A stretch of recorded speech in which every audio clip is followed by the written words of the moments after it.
வணக்கம். காலத்தின் குரல் நிகழ்ச்சிக்கு உங்களை அன்போடு வரவேற்கிறோம். தமிழக அரசியலின் மிக மிக முக்கியத்துவம் வாய்ந்த ஒரு காலகட்டத்தில் நாம் விவாதிப்பதற்கு அமர்ந்திருக்கிறோம். தமிழகத்தில் கடந்த 8 நாட்களாக ஒரு அரசியல் குழப்பம் நீடித்து வருகிறது. இன்றைக்கு 8வது நாள். ஆட்சி அமைக்க அஇஅதிமுகவின் பொதுச் செயலாளர் சசிகலா அவர்கள் உரிமை கோரிய நிலையில் அந்த உரிமை தொடர்பாக எந்த கருத்தையும் ஆளுநர் தெரிவிக்காமல் இருந்து வரக்கூடிய சூழலில் நாளைக்கு சொத்து குவிப்பு வழக்கின் தீர்ப்பு வெளியாகும் என்று உச்சநீதிமன்றம் அறிவித்திருக்கிறது. தமிழக அரசியல் போக்கிலும் அஇஅதிமுகவின் நடவடிக்கைகளிலும் மிக குறிப்பிடத்தகுந்த தாக்கத்தை செல்வாக்கை செலுத்தக்கூடிய ஒன்றாக அந்த தீர்ப்பு இருக்கும் என்பதில் எந்த மாற்று கருத்தும் இருக்க முடியாது. தமிழ்நாட்டின் அரசியல் களத்தில் மிகுந்த தாக்கத்தை அஇஅதிமுகவின் வரலாற்றில், குறிப்பாக அதன் பொதுச் செயலாளராக சட்டமன்ற கட்சி தலைவராக தேர்ந்தெடுக்கப்பட்டிருக்கக்கூடிய சசிகலா அவர்களுடைய அரசியல் பயணத்தில் தமிழக சட்டமன்றத்திற்கான நிலைத்தன்மை குறித்த விவகாரத்தில் ஒரு தாக்கத்தை ஏற்படுத்தக்கூடியதாக இது அமையப் போகிறது. இது தொடர்பாக நாம் விவாதிக்கிறோம். நம்மோடு இந்த அமர்வில் வழக்கறிஞர் திரு ராமலிங்கம் அவர்கள், பாரதிய ஜனதா கட்சியின் முன்னாள் மாநில தலைவர் திரு சிபி ராதாகிருஷ்ணன் அவர்கள், வழக்கறிஞர் திமுகவை சேர்ந்த திரு கண்ணதாசன் அவர்கள், பத்திரிகையாளர் தன்யா ராஜேந்திரன் அவர்கள். நாம் பேசலாம். திரு ராமலிங்கம், இந்த தீர்ப்பு பற்றி உங்களுடைய கருத்து என்ன? இந்த தீர்ப்பு என்ன மாதிரியான தாக்கத்தை ஏற்படுத்தும் நினைக்கிறீங்க? தீர்ப்பு என்ன தாக்கத்தை ஏற்படுத்தும்னு கேட்டால் நான் என்ன சொல்கிறது, அதாவது தீர்ப்பு எப்படி இருக்குன்னு யாருக்கும் தெரியாது. இந்த தீர்ப்பு சசிகலாவுக்கு பாதகமாக இருந்ததுன்னா என்ன, இல்லை சாதகமாக இருந்தால் என்ன நடக்கும்ன்றது தான் எனக்கு சுற்றி வர்றதா தெரியுது. இந்த தீர்ப்பு சசிகலாவுக்கு பாதகமாகவே இருந்தது அப்படின்னு சொன்னால் அவங்க முதலமைச்சராக வர்றதுக்கு வாய்ப்பே இல்லை, அடிபட்டு போச்சு, அவங்க சிறை தண்டனை அனுபவிக்கணும். சாதகமாக வந்ததுன்னா அதை வச்சு கவர்னர் அவரை அழைக்க முடியுமா அப்படின்னு சொன்னால் அந்த ஒரு காரணத்துக்காக கவர்னர் அவரை முதலமைச்சராக நியமிக்கிறதுக்கு எந்த ஒரு நிர்பந்தமும் ஆளுநருக்கு கிடையாது. அதாவது அந்த 174ல் கவர்னருக்கு இருக்கிற டிஸ்கிரிஷன், அதாவது பகுத்தறியும் மாண்பு, அதாவது அவருடைய வாட் டு சே இன் மன்னிக்கணும் என்ன அதை இல்லை தன் உசிதப்படி செய்யும் உரிமை, தனி உரிமை, டிஸ்கிரிஷன், தனி உரிமைப்படி செய்யும் தனி உரிமை இருக்கு இல்லையா, அது குடியரசுத் தலைவருக்கு கூட இல்லாத ஒரு உரிமை அரசியலமைப்பு சட்டம் கவர்னருக்கு கொடுத்துருக்கு. நம்பர் முக்கியம் கிடையாது, எத்தனை பேர் ஒருத்தரை சப்போர்ட் பண்ணுறாங்கன்றது முக்கியம் கிடையாது.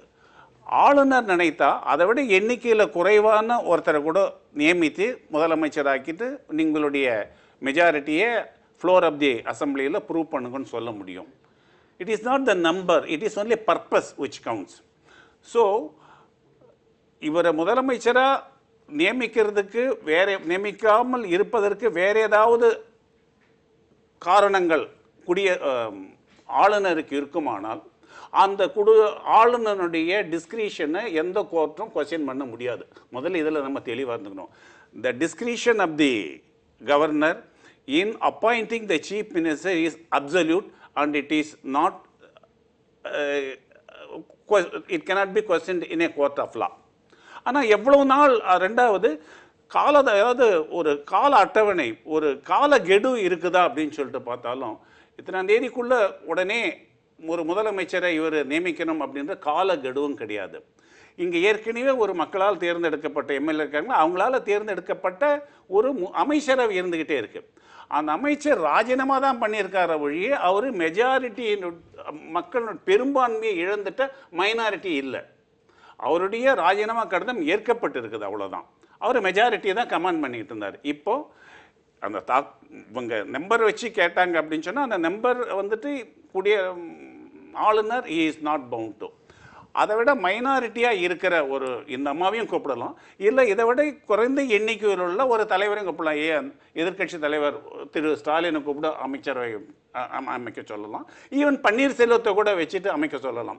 ஆனால் பன்னீர்செல்வம் என்ன வந்துட்ட பிறகு அவர் தன்னுடைய பெரும்பான்மையை சட்டமன்றத்தில் நிரூபிக்கணும். நாம் தொடர்ந்து பேசலாம். தன்யா, அரசியல் தலைவர்கள் கருத்துக்களை சொல்லுவாங்க, பத்திரிகையாளர்கள் கருத்துக்களையும் ஊகங்களையும் சேர்த்து சொல்லுவாங்க. எனவே இது ஊகங்கள் கரை புரண்டு இருக்கிற ஒரு நேரம். எனவே இந்த தீர்ப்பு அது ஏற்படுத்துகிற தாக்கம்ன்றது ஒரு பத்திரிகையாளர் பார்வையில் என்ன? இப்போ இவங்க சொன்ன மாதிரி கவர்னர் கிட்ட டிஸ்கிரிப்ஷன் இருக்கு. ஆனாலும் நான் நினைக்கிறேன் இன்னைக்கு வந்த news attorney general Mukul Rohatgi அவங்க அட்வைஸ் பண்ணியிருக்காங்க கவர்னரை ஃப்ளோர் டெஸ்ட்டுக்கு கால் பண்ணணும்னு. நான் நினைக்கிறேன் நாளைக்கு ஒரு அக்விட்டல் நடந்துச்சு, 2 ஜட்ஜஸ் இவங்களை அக்விட் பண்றாங்கன்னா கவர்னர் முன்னாடி அந்த டிஸ்கிரிப்ஷன் அவங்க ஃப்ளோர் டெஸ்ட்டுக்கு கூப்பிட்டு தான் ஆகணும். இனி ஸ்பிளிட் வேர்டிக்ட் ஆச்சுன்னா அதான் இப்போ பெரிய ஒரு கன்ஃபியூஷன். வழக்கிலிருந்து சசிகலா அவர்களும் மற்றவர்களும் விடுதலை செய்யப்பட்டால் உங்க பலத்தை நீங்க சட்டசபையில நிரூபியுங்கள் அப்படின்னு சொல்லி ஆட்சி அமைப்பதற்கான உரிமையை அவருக்கு தர வேண்டும். ஆமா, அது ஃபர்ஸ்ட். செகண்ட் ஸ்பிளிட் வேர்டிக்ட் ஆச்சுன்னா இன்னைக்கு டெல்லியிலிருந்து வந்த நியூஸ் 2 ஜட்ஜஸ் செப்பரேட் ஜட்மெண்ட்ஸ் எழுதுறாங்க. அப்போ ஒரு ஸ்பிளிட் வேர்டிக்ட், அதனால ஒரு ஜட்ஜ் சொல்றாங்க அவங்க குற்றவாளி, மற்றொரு ஜட்ஜ் சொல்றாங்க இல்ல அவங்களை அக்விட் பண்றோம். அந்த மாதிரி ஆச்சுன்னா அந்த சூழ்நிலையில என்ன ஆகும்? அப்போ நிறைய ஆப்ஷன்ஸ் இருக்கு. ஃபர்ஸ்ட் அந்த சீஃப் ஜஸ்டிஸ் ஆஃப் இந்தியா அந்த கேஸை வேறொரு ஜட்ஜுக்கு ரெஃபர் பண்ணுவாங்க. ஆனா அந்த ஜட்ஜு அந்த அப்பீல் கேட்கறதுக்கு எல்லாம் இன்னும் ஒரு 3-4 months 6 months எடுக்கலாம்னு நினைக்கிறேன். அந்த டைம்ல கவர்னர் என்ன பண்ணுவாங்க? அவங்க கூப்பிடுவாங்களா இவங்களை ஃப்ளோ டெஸ்ட் பண்றதுக்கு? இல்ல 6 months இப்போ ஒரு ஜட்மெண்ட் வரதுக்கு இன்னும் 6 months எடுக்கும்னா கவர்னர் அது வரைக்கும் அவங்களால வெயிட் பண்ண முடியுமா? ஏன்னா இன்னைக்கு ஏஜி கொடுத்துருக்கிற அட்வைஸ் நீங்க ஃப்ளோ டெஸ்ட்க்கு கண்டிப்பா கூப்பிடணும்னு. இப்போ நாளைக்கு ஒரு ஸ்பிளிட் வேர்டிக்ட் வந்துடுச்சுன்னா அந்த ஒரு சர்க்கம்ஸ்டான்ஸ் வரை இருக்கு. கவர்னருக்கு அப்போ ஏஜியோட அந்த அட்வைஸ் அவங்க ஃபாலோ பண்ணுவாங்களா அதுதான் பார்க்கணும். அப்போ சசிகலா கேம்ப் இப்போ என்ன எக்ஸ்பெக்ட் பண்றாங்க? ஒண்ணுனா அவங்களை அக்விட் பண்ணணும், இல்லைன்னா ஒரு ஸ்பிளிட் வேர்டிக்ட். இது ரெண்டுல ஏதாவது ஒண்ணு ஆச்சுன்னா அவங்களுக்கு கரெக்டா இருக்கும். ஏன்னா அட்லீஸ்ட் அவங்களுக்கு ஒரு விண்டோ கிடைக்கும், ஒரு டைம் விண்டோ கிடைக்கும் அவங்களுக்கு. அது தண்டனை அப்படின்ற ஒன்றை தவிர விடுதலையோ அல்லது தீர்ப்புல முரண்பட்ட கருத்துக்களை 2 நீதிபதிகளும் சொன்னாலும் அது வந்து சசிகலாவுக்கு சாதகம். ஆமா, அப்படியான ஒன்று தான் இன்றைக்கு இருக்கக்கூடிய நிலைமை. ஆமா, அல்ல எது வேண்டுமானாலும் இதில் நடக்கலாம் அப்படின்ற பார்வை சொல்றீங்க. திரு சிபிஆர், நீங்க இந்த போக்கை நீங்க எப்படி பார்க்குறீங்க? நீதிமன்றத்திலிருந்து என்ன தீர்ப்பு வருகிறது என்பது நீதிபதிகளுக்கு மட்டும்தான் தெரியும். மற்றவர்களெல்லாம் அதை பற்றி நம்மளுடைய கருத்துக்களை சொல்லி கொண்டிருப்பதனால் அது ஒரு இது நடந்தால் இப்படி இருக்கும் என்று வேண்டுமானால் சொல்லலாமே தவிர இது போன்ற ஒரு தீர்ப்பு தான் வருகிறது என்று யாராலும் அறுதிட்டு சொல்ல முடியாது. அது நீதிபதியுடைய தனி உரிமை. அதுதான் உண்மையான நீதியாக இருக்க முடியும். அந்த வகையில் பார்த்தோம்னா கவர்னர் சிறிது கூட பிசுகாமல் தன்னுடைய கடமையை சரியாக செய்து வருகிறார். எந்த சூழ்நிலையில் எதை செய்ய வேண்டுமோ அதை மட்டுமே செய்கிறார். மிகுந்த பொறுமையோடு ஒவ்வொரு பிரச்சனையும் அணுகுகிறார். எந்த இடத்திலும் ஜனநாயகத்திற்கு ஒரு குறை வந்துவிடக்கூடாது என்பதில் கவனத்துடன் செயல்படுகிறார். இன்றைக்கு சட்டமன்ற எதிர்க்கட்சியாக இருக்கக்கூடிய திமுக தரப்புல அவங்களுடைய உயர்நிலை குழு கூட்டம் வந்த உடனே அதில் என்ன முக்கியமான கருத்துக்களை சொல்ல போறாங்கன்னு ஒரு ஆவல் எல்லோருக்கும் ஏற்பட்டது. தீர்மானம் 11 ஆளுநரை விமர்சிக்கக்கூடியதாக இருக்குது. நீங்க ஆளுநர் மிகச்சரியாக செயல்படுகிறார், நிதானமாக செயல்படுகிறார் அப்படின்ற கருத்து சொல்றீங்க. ஆனால் அதிமுக ஆட்சி அகற்றப்பட வேண்டும், சசிகலா அவர்கள் முதலமைச்சராக கூடாது, பன்னீர்செல்வம் முதலமைச்சராக தொடரக்கூடாதுன்ற கருத்தை கொண்டிருக்கிற திமுக என்ன சொல்லுதுன்னா, 5ஆம் தேதி ராஜினாமா கடிதம் தரப்பட்டது, அதை ஏற்றுக்கொண்ட ஆளுநர் மாற்று ஏற்பாடு செய்யப்படும் அறிவித்தார். ஆனால் இன்று வரை மாநிலத்தில் ஒரு நிலையான அரசை அமைக்க முன்வராமல் தாமதம் செய்து கொண்டிருப்பது ஜனநாயக நெறிமுறைகளுக்கும் அரசியல் சட்டத்துக்கும் எதிரானது என்று இந்த உயர்நிலை செயல்திட்ட குழு சுட்டிக்காட்ட விரும்புகிறது.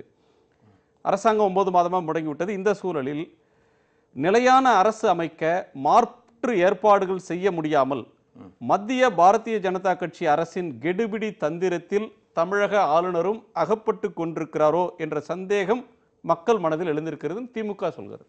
திமுக மனதில் எழுந்திருக்கிறது, அது மக்கள் மனதே என்று அவர்கள் தெரிவித்து கூறுகிறார்கள். அதுதான் உண்மை.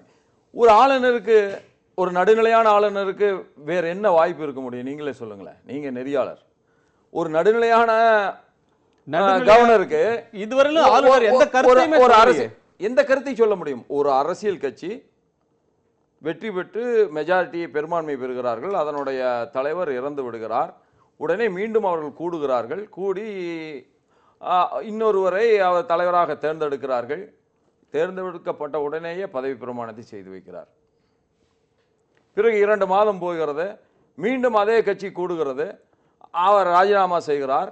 ராஜினாமா செய்த பின்பு கவர்னர் அவர்கள் அவரை கேட்டுக்கொள்கிறார், மாற்று ஏற்பாடு செய்கின்ற வரை நீங்கள் அதில் தொடர வேண்டும் என்று கேட்டுக்கொள்கிறார். இதுதான் ஜனநாயகம், இதுதான் நடைமுறை. அது நடைமுறையை அப்படியே அமுல்படுத்துகிறார். அதற்கு பிறகு என்ன நடக்கிறது என்று சொன்னால், ஒரு கடிதத்துக்கு அவர் ரெஸ்பாண்ட் பண்றார். இல்ல நான் என்னுடைய இதை முடிச்சிடறேன், நீங்க உங்களை கேள்விக்கு நான் பின்னாடி வரேன். அது நடக்கிறது. இவர்கள் மீண்டும் இன்னொரு தலைவரை தேர்ந்தெடுக்கிறார்கள். அவரை முதலமைச்சராக்க வேண்டும் என்று சொல்கிறார்கள். அவருக்கு எதிராக நீதிமன்றத்திலே ஒரு வழக்கு இருக்கிறது. அந்த வழக்கு பொறுத்தளவில் தீர்ப்பு வருவதற்கான தேதி குறிக்கப்படுகிறது. இந்த சூழ்நிலையை மனதிலே கொள்ள வேண்டுமா ஒரு கவர்னர் கொள்ளக்கூடாதா? ஒரு நிமிஷம், தீர்ப்பு எப்போ கொல்லப்பட்டது, எப்போ வந்ததுன்றது நீங்க 3 கூட்டம் நடந்ததா ஒரு கருத்தை சொல்றீங்க. 5ஆம் தேதி காலையில அதிமுக எம்எல்ஏக்கள் கூட்டம் நடக்கிறது. அதுல முதலமைச்சர் பன்னீர்செல்வம் அவர்கள் சசிகலா அவர்களுடைய பெயரை முன்மொழிகிறார். அவங்க நிறைவேறின பிறகு 2 கடிதம் ஆளுநருக்கு அனுப்பப்படுகிறது. ஒன்று, சசிகலா அவர்கள் ஆட்சி அமைப்பதற்கு எங்க கட்சியில எம்எல்ஏக்கள் கூடி என்னை தேர்ந்தெடுத்திருக்காங்க, எனக்கு உரிமை இருக்கிறது, என்னை ஆட்சி அமைக்க உரிமை கோரி கடிதம் அனுப்புறாரு. அதற்கு ஊட்டியில் இருக்கிற ஆளுநர்கிட்ட பதில் இல்லை. நான் ராஜினாமா செஞ்சுட்டேன், என் கட்சி இன்னொருத்தரை தேர்ந்தெடுத்த சூழல சொந்த காரணங்களுக்காக ராஜினாமா செய்கிறேன்னு ஆளுநருக்கு முதலமைச்சர் கடிதம் எழுதுறார். அவர் ராஜினாமா ஏற்கப்படுகிறது. முதல் நாள் டெக்னிக்கலி ஸ்பீக்கிங் 5ஆம் தேதி முதல் கடிதம் ராஜ்பவனுக்கு அனுப்பப்பட்ட போது சசிகலா அவர்கள் மீதான வழக்குல என்னைக்கு தீர்ப்பு வரும்னு எந்த கருத்தும் இல்லை. எந்த கருத்து இல்லை. அதுக்கு மறுதினம் தான் வருது. அதுக்கு அடுத்த நாள் அன்றைக்கு முதல் நாள் அக்னாலஜ்மெண்ட் கொடுத்ததை தவிர அவர் எந்த கருத்தும் சொல்லவில்லை. அது ஒரு ஆளுநர் அப்படி மௌனம் காக்க முடியுமா? ஏன் காக்க முடியாதுன்னு? ஏன் காக்கணும்? ஏன் காக்க கூடாதுன்னு நினைக்கிறீங்க? இன்றைக்கு ராஜினாமா வருகிறது. அது ராஜினாமா வந்தவுடனே அதை ஏற்றுக்கொள்கிறார். ஏற்றுக்கொடுத்தவுடனே அவர் என்ன சொல்கிறார்? மாற்று ஏற்பாடு வருகிற வரை நீங்களே தொடருங்கள். சரி, இல்ல நீங்களே தொடருங்கள் என்று சொல்கிறார். அடுத்த நாள் காலையில் மறுநாள் காலையில இந்த மாதிரி ஒரு தீர்ப்பு வர இருக்கிறது என்று சொல்கிறார்கள். இதுக்கு கவர்னருக்கு என்ன சம்பந்தம்? அப்பொழுது கவர்னர் உடனே புதிய சூழலை மனதிலே கொண்டு செயல்பட வேண்டுமா வேண்டாமா? இல்ல, நான் ஒரு டவுட் கேட்கட்டுமா? இப்போ இது சசிகலா அவங்க தான் லெஜிஸ்லேச்சர் பார்ட்டி லீடரா இருக்காங்க. பப்ளிக் சப்போர்ட் அவங்களுக்கு இல்ல. ஆனா கான்ஸ்டிடியூஷன் இப்ப வில்லனா இருந்தாலும் ஹீரோ இருந்தாலும் சேம் தான் அப்ளை பண்ணணும். ஆனா இது சசிகலா ஆயதுனால கவர்னர் அந்த ஒரு கரேஜ்ல அவங்க ஸ்டாப் பண்றாங்களா? இது இப்ப லெஜிஸ்லேச்சர் பார்ட்டி வேற யாராவது எலெக்ட் பண்ணிருந்தாங்கன்னா இவ்வளவு நாள் அவங்க டிராக் பண்ணிருப்பாங்களா? ஏன்னா அவங்களுக்கும் தெரியும் பப்ளிக் சப்போர்ட் இவங்களுக்கு எதிர்க்கு கவர்னர் எப்படி டிராக் பண்ண முடியும்னு நினைக்கிறீங்க? நான் உங்ககிட்ட இதே கேள்வி தான் கேட்கிறேன். வேறொருவரை லெஜிஸ்லேட்டிவ் பார்ட்டி தலைவராக தேர்ந்தெடுத்திருந்தால், குற்றமற்றவரை தேர்ந்தெடுத்திருந்தாலும் அல்லது ஒரு வழக்கு தீர்ப்புக்காக அன்னைக்கு பார் இருந்ததா? அன்றைக்கு இந்த நிமிஷம் வரை உங்களை பதவி பிரமாணம் செய்து வைக்க முடியாது அப்படின்னு எழுத்துப்பூர்வமா சொல்லக்கூடிய நிலைமை ஆளுநருக்கு இருக்கா? உங்ககிட்ட சொல்ல முடியுமா ஆளுநர்? இல்ல, ஒரே நிமிடம். நீங்க கேள்வி கேட்டீங்களா, அப்புறம் பதில் சொல்ற கூட்டா தானாங்க. அவங்களும் இதே கேள்வி தான் வேற வார்த்தைகளை கேட்டாங்க. நான் என்ன சொல்றேன், இன்றைக்கு ராஜினாமா கடிதம் வருகிறது. அந்த ராஜினாமா கடிதத்தை ஏற்றுக்கொள்கிறோம். ஏற்றுக்கொண்டதை மாற்று ஏற்பாடு செய்கிற வரை நீங்கள் காத்திருங்கள் என்று சொல்கிறோம். அடுத்த நாள் காலையில உச்சநீதிமன்றம் ஒரு அறிவிப்பை தருகிறது. ஒரு புதிய சூழல் உருவாகிறது. அதை நீங்கள் மனதிலே கொள்ள வேண்டாமா? ஒரு ஆளுநர் மனதிலே கொள்ள வேண்டாமா? சரி, அதை மனதிலே கொள்ளாமல் சசிகலாவை அழைத்திருப்பதாக வைத்துக் கொள்வோம். ஒரு நிமிஷம், அழைத்திருப்பதாக ஒரே நிமிடம் நீங்க எனக்கு கொடுங்க. நீங்க 2 பேரும் கேள்வி கேட்டீங்களா, அப்புறம் பதில் சொல்றதுக்கு எனக்கு வாய்ப்பு இருக்கும். அந்த இல்ல உங்க சந்தேகத்தை எல்லாம் நான் நிவர்த்தி பண்றேன். இது சந்தேகமெல்லாம் இல்ல, ஏதாவது ஒரு குறை சொல்ல வேண்டும் என்கின்ற மனப்பான்மை தான் நான் அதிகமா பாக்குறேன். அதுல என்ன சொல்றேன்னா, புதிய சூழல் உருவாகின உடனே அந்த புதிய சூழலுக்கு ஏற்ப ஒரு கவர்னர் செயல்பட வேண்டுமா வேண்டாமா? செயல்பட்டு இருக்கிறார். அதை நீங்கள் வரவேற்பு. இதே சசிகலாவை அழைத்து உடனே அவரை முதலமைச்சராக பதவி பிரமாணம் செய்து வைத்திருந்தால் என்ன சொல்லுவீர்கள்? நீங்க அதை என்ன சொல்லுவீங்கன்னா, உச்சநீதிமன்றத்தினுடைய தீர்ப்பு வரப்போகிறது என்கின்ற அறிவிப்பு வந்த பின்பாவது கவர்னர் இப்படி எல்லாம் செய்யலாமா அப்படிங்கிற இது வைப்பீங்க. எது நியாயம் என்று சொன்னால், இன்றைக்கு என்ன சூழல் உருவாகுகிறதோ அதை பொறுத்து கவர்னர் செயல்பட வேண்டும். அதற்கான அதிகாரம் அவருக்கு இருக்கிறது. அப்படி நடுநிலையோடு செயல்பட்டு இருக்கிறார். 2 பாயிண்ட் உங்களுக்கு கிளாரிஃபை பண்ணணும். புதிய சூழல் அப்படின்றது 6ஆம் தேதி காலையில 11 மணிக்கு எமர்ஜ் ஆகுது உச்சநீதிமன்றத்தில். 5ஆம் தேதி மதியமே இவங்க அனுப்பிடுறாங்க கடிதம். அவர் வெளியூர்ல இருக்கிறார். ஆனால் அவர்கிட்ட இருந்து எந்த பதிலும் இல்லை. 2வது, நார்மலா ஒரு ஆளும் கட்சி ஒரு தங்களை தேர்ந்தெடுத்துட்டாங்கன்னு சொன்னா கடிதம் அமிச்சா கவர்னரோ பிரசிடென்ட்டோ கூப்பிட்டு கங்க்ராச்சுலேட் பண்ணுவாங்க, வாழ்த்து தெரிவிப்பாங்க சம்பிரதாய முறைப்படியில். அப்படியான எந்த இதுவும் இதில் நடக்கல. ஆளுநர் என்பவரோ குடியரசுத் தலைவரோ ஊடகங்கள் விமர்சிப்பாங்களா அல்லது ஊடகங்கள் பாராட்டி எழுதுவாங்களா அப்படின்னு பார்க்க வேண்டியது அவங்களுடைய கடமை இல்லை. சட்டம் என்ன சொல்லியிருக்கு, சட்டத்தின்படி நடக்கும். சட்டம் என்ன சொல்லி, பெரும்பான்மை கட்சிகள் வெளியூரில் இருந்தால் பதவி பிரமாணம் வெளியூர்ல இருந்தே செய்ய வேண்டும் என்று சட்டம் சொல்லி இருக்கிறதா? ஊருக்கே வராம அப்படியே ஓடி இருக்கிறார். இல்ல, ஊருக்கு வராமல் ஊருக்கே வராமல் கோயம்புத்தூர்ல இருந்து ஊரு சென்னைக்கே திரும்பாமல் அவசரமாக டெல்லிக்கு போவதும் அதற்கு பிறகு தமிழ்நாட்டுக்கு வர வேண்டிய பயணத்தை கேன்சல் செய்வதும் நான் என்ன உங்ககிட்ட அசாதாரணமான நான் உங்ககிட்ட என்ன கேட்கிறேன்னா, ஒரு கட்சி மெஜாரிட்டி பெற்று இருக்கிறது. அந்த மெஜாரிட்டி ஒரு தலைவரை தேர்ந்தெடுக்கிறது. அந்த தலைவர் ராஜினாமா செய்கிறார். அந்த தலைவர் ராஜினாமா செய்தால் அதே கட்சி அதே மந்திரி சபை அப்படியே தொடர்கிறது. இதில் எங்கே வந்து விட்டது அவசரம்? இதில் எங்கே வந்து விட்டது அவசரம்? நீங்க எல்லாரும் இப்பொழுது சசிகலாவை ஏன் கூப்பிடவில்லை என்பதற்காக அன்றைக்கே கூப்பிட்டு இருக்க வேண்டும் ஒரு அவசரத்தை உருவாக்குறீங்க. அவர் தன்னுடைய ப்ரோக்ராம் பிரகாரம் போறாரு. திரும்பி உங்களை கேட்கலாம். அதாவது என்ன சார் அவசரம்? நீங்க ஆளுநரை தப்பு சொல்றீங்க, திமுகவும் ஏன் தப்பு சொல்றீங்க? ஏன் சொல்றோன்னு கேட்டீங்கன்னா, இந்த குமாரசாமியுடைய அந்த கணித மேதை குமாரசாமியுடைய பிழையால் இருந்த பிரச்சனை வேற ஒன்றும் இல்லை. இந்த வழக்கு நாளை தினம் வருது. ஆனால் இந்த ஆளுநர் இப்போ சட்டப்படி, அரசமைப்பு சட்டப்படி ஒரு மெஜாரிட்டி அதிகபட்ச உறுப்பினர்கள் கொண்ட ஒரு கட்சி தலைவரை அழைக்க வேண்டும். மரியாதைக்குரிய வழக்கறிஞர் மிக தெளிவாக சொன்னாங்க. சரி, 5ஆம் தேதி சொல்கிறாங்க, 6ஆம் தேதி கூப்பிடலை. 7ஆம் தேதி ஒரு பெரிய திருப்புமுனை. மரியாதைக்குரிய முதலமைச்சர் ஓ பன்னீர்செல்வம் அவர்கள் வந்து பல குற்றச்சாட்டுகளை சொல்கிறார். யார் முன்மொழிந்ததாக அந்த பட்டியலில் கையெழுத்து இருக்கிறதோ அந்த பட்டியலில் உள்ளவர்கள் எனது கையெழுத்தில்லை என்றும், ஒரு சட்டப்பேரவை சண்முகநாதன் எனது கையெழுத்தை கட்டாயப்படுத்தி வாங்கினார்கள் என்றும், இன்னொரு உறுப்பினர் மனோரஞ்ச் என்பவர் என் கையெழுத்தை போடவில்லை என்று குற்றம் சொன்ன பிறகு அதை ஆராய வேண்டியது ஆளுநருடைய கடமை. ஆனால் அந்த கடமையை செய்தாரா என்றால் செய்யவில்லை என்று தான் சொல்ல வேண்டும். எப்படி செய்திருக்க முடியும் என்று கேட்டால், கூவத்தூரில் எல்லாம் இருக்காங்க. காவல்துறை யார் கட்டுப்பாட்டு இருக்குன்னு இப்போ தெரியவே இல்லை. ஒரு முதலமைச்சர் வந்து ஒரு கமிஷனருக்கு வந்து ஒரு தொலைபேசியில் தொடர்பு கொள்கிறாரு, அதை நிறைவேற்ற மறுக்கிறார்கள். ஆனால் என்ன செய்திருக்க வேண்டும்? காவல்துறை அடைத்து வைக்கப்பட்டுள்ள அந்த பிணைக்கு எதிராக வைக்கப்பட்டுள்ள எம்எல்ஏக்களை மீட்டு கொண்டு வந்து விசாரிச்சிருந்தாங்கன்னா நீங்கள் கட்டாயப்படுத்தி கையெழுத்து ஆளுநர் விசாரிச்சிருக்கலாம். ஆனால் அரசமைப்பு சட்டப்படி ஃப்ளோர் டெஸ்ட் தான் பாசிபிள். இந்த மாதிரி நடவடிக்கைகளை சட்டத்தில் ஆளுநர் துப்பறியும் சம்பவா நடக்க முடியும். இல்ல ஆளுநர் என்ன செய்ய முடியும்? அவர் வந்து துப்பறிய சொல்லல, அவர் துப்பறிய சொல்லல நாங்க. ஆனால் மக்களுக்கு எழுந்துள்ள இந்த ஐயங்களை போக்க வேண்டிய அட்லீஸ்ட் அறிக்கையாவது விட வேண்டியது ஆளுநருடைய கடமை அல்லவா? ஆனால் அவர் என்ன செய்கிறாரு? நீங்கள் சொன்ன மாதிரி இங்கேருந்து டெல்லிக்கு போகிறாரு, மும்பைக்கு போகிறாரு, இங்கே உடனே வந்து தங்கியிருக்காரு. எந்த நேரத்தில் இங்கே நடப்பது என்ன? உண்மையிலே எந்த ஆட்சி எந்திரம் நடக்குதானா? எதுவுமே இல்லை. எங்கே பார்த்தாலும் வந்து ஒரு பிரேக் டவுன் ஆஃப் மெஷினரின்னு சொல்கிற மாதிரி ஸ்டேட் மெஷினரி வந்து தோல்வி அடைந்து. நீங்கள் பொலிட்டிக்கலாக ஒரு கருத்தை பிஜேபி சொல்லுது, திமுக சொல்லுது. பிரேக் டவுன்னா என்ன அதை சொல்லுங்க. நீங்க சொல்றது வந்து ஒரு கவர்னர் ஒரு நிமிஷம் என்ன என்ன கவர்னர் என்ன பிரேக் டவுன்? நானே சொல்றேன். முதலமைச்சர் இருக்கிறார், முதலமைச்சரும் அந்த லெட்டர்ல சொன்னது அக்செப்ட். முதலமைச்சர் வந்து காபந்து முதலமைச்சர் இருக்கிறார், அவ்வளவுதான். அதை சொல்லுங்க. அதுக்கு வந்து நீங்க பாட்டுக்கு ஆட் பண்ணிட்டே போனா காபந்து முதலமைச்சர்ல என்ன சிக்கல்னா, உங்கள் தலைமையிலான அரசும் அமைச்சரவையும் தொடர்ந்து செயல்படட்டும் அப்படின்னு சொல்றாரு.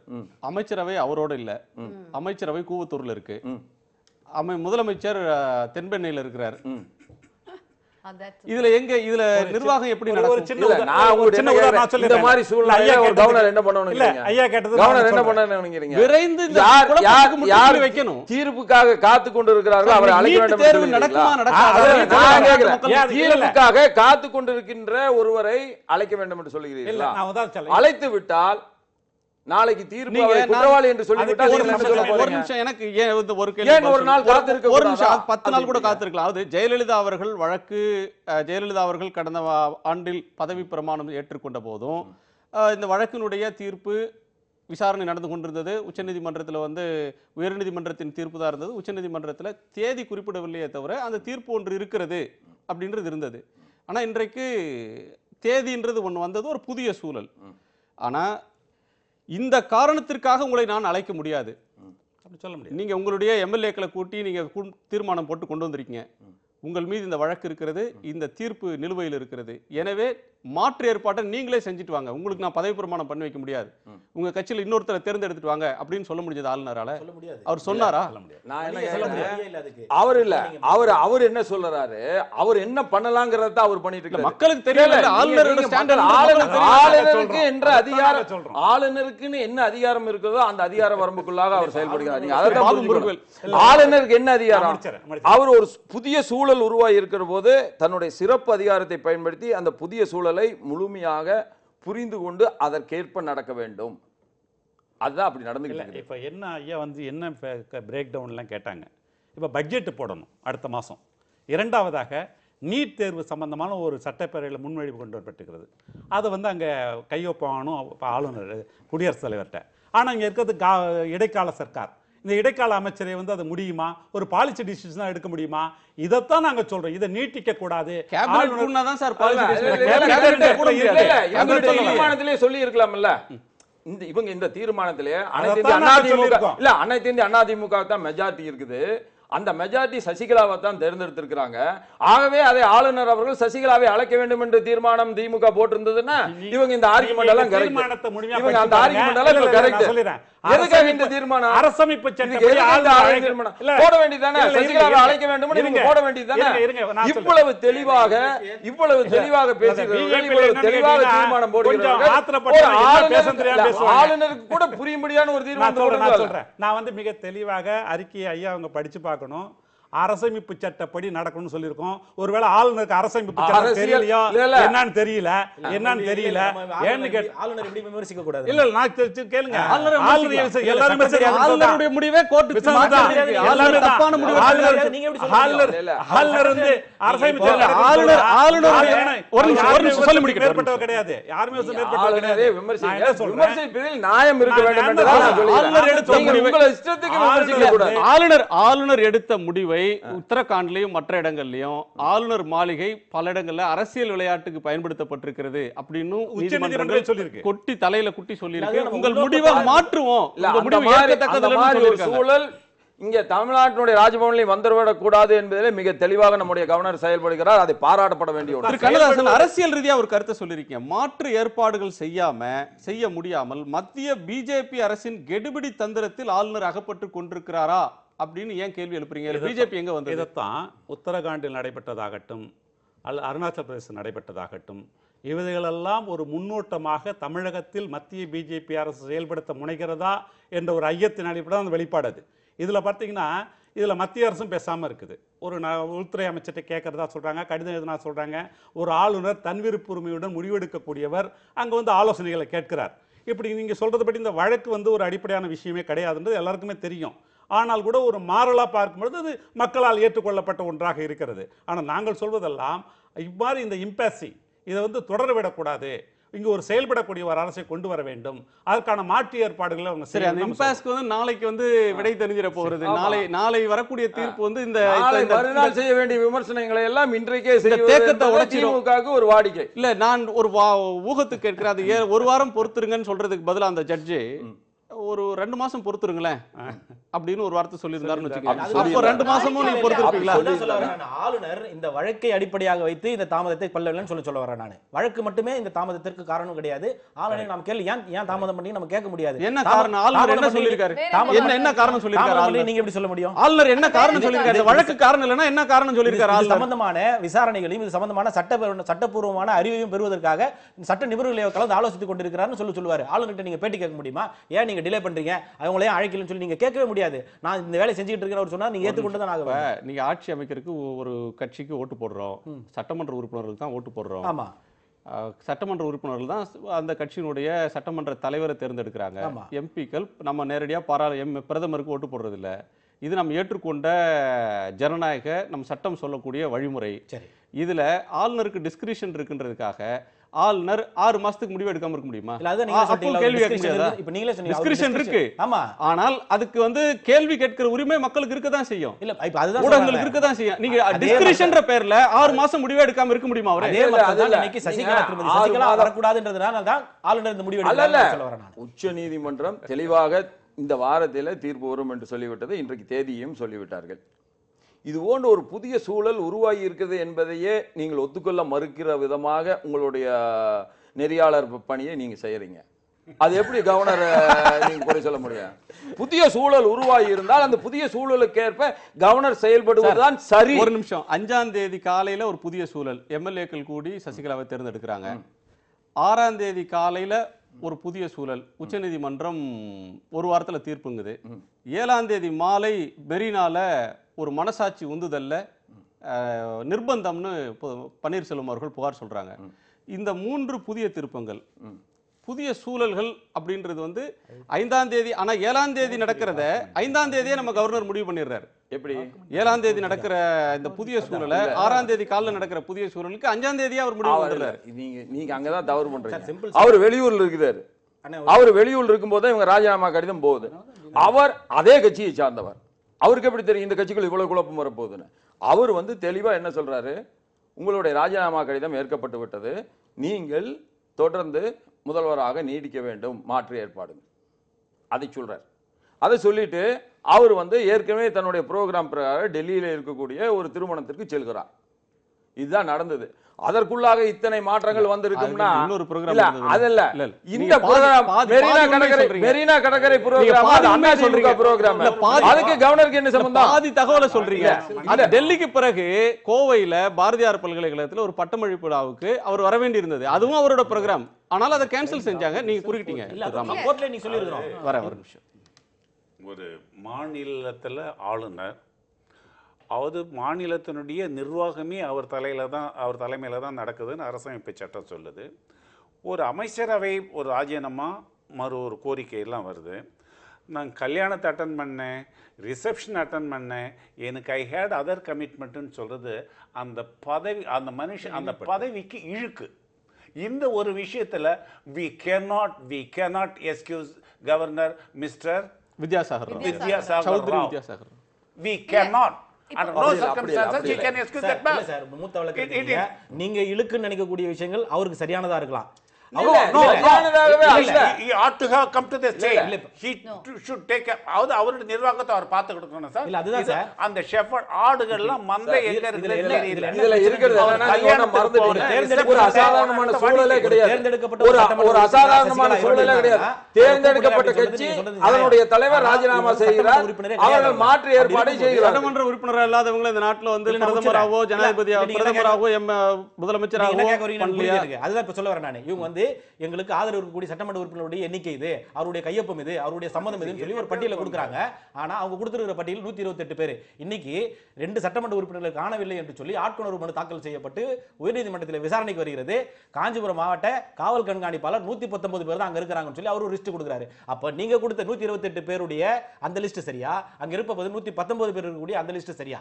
இது போன்ற பல சிக்கல்கள் அதுல இருக்கிறது. அந்த இருக்கக்கூடிய கையொப்பமே அதுல சரியா இல்லையான்னு தெரியல. வெளியே தப்பி ஓடி வந்த சண்முகநாதன் சொல்றாரு, எங்க கிட்ட எல்லார்ட்டையுமே 3 வெள்ளை தாள்களே எங்க இடத்துல கையொப்பம் பெற்றார்கள்.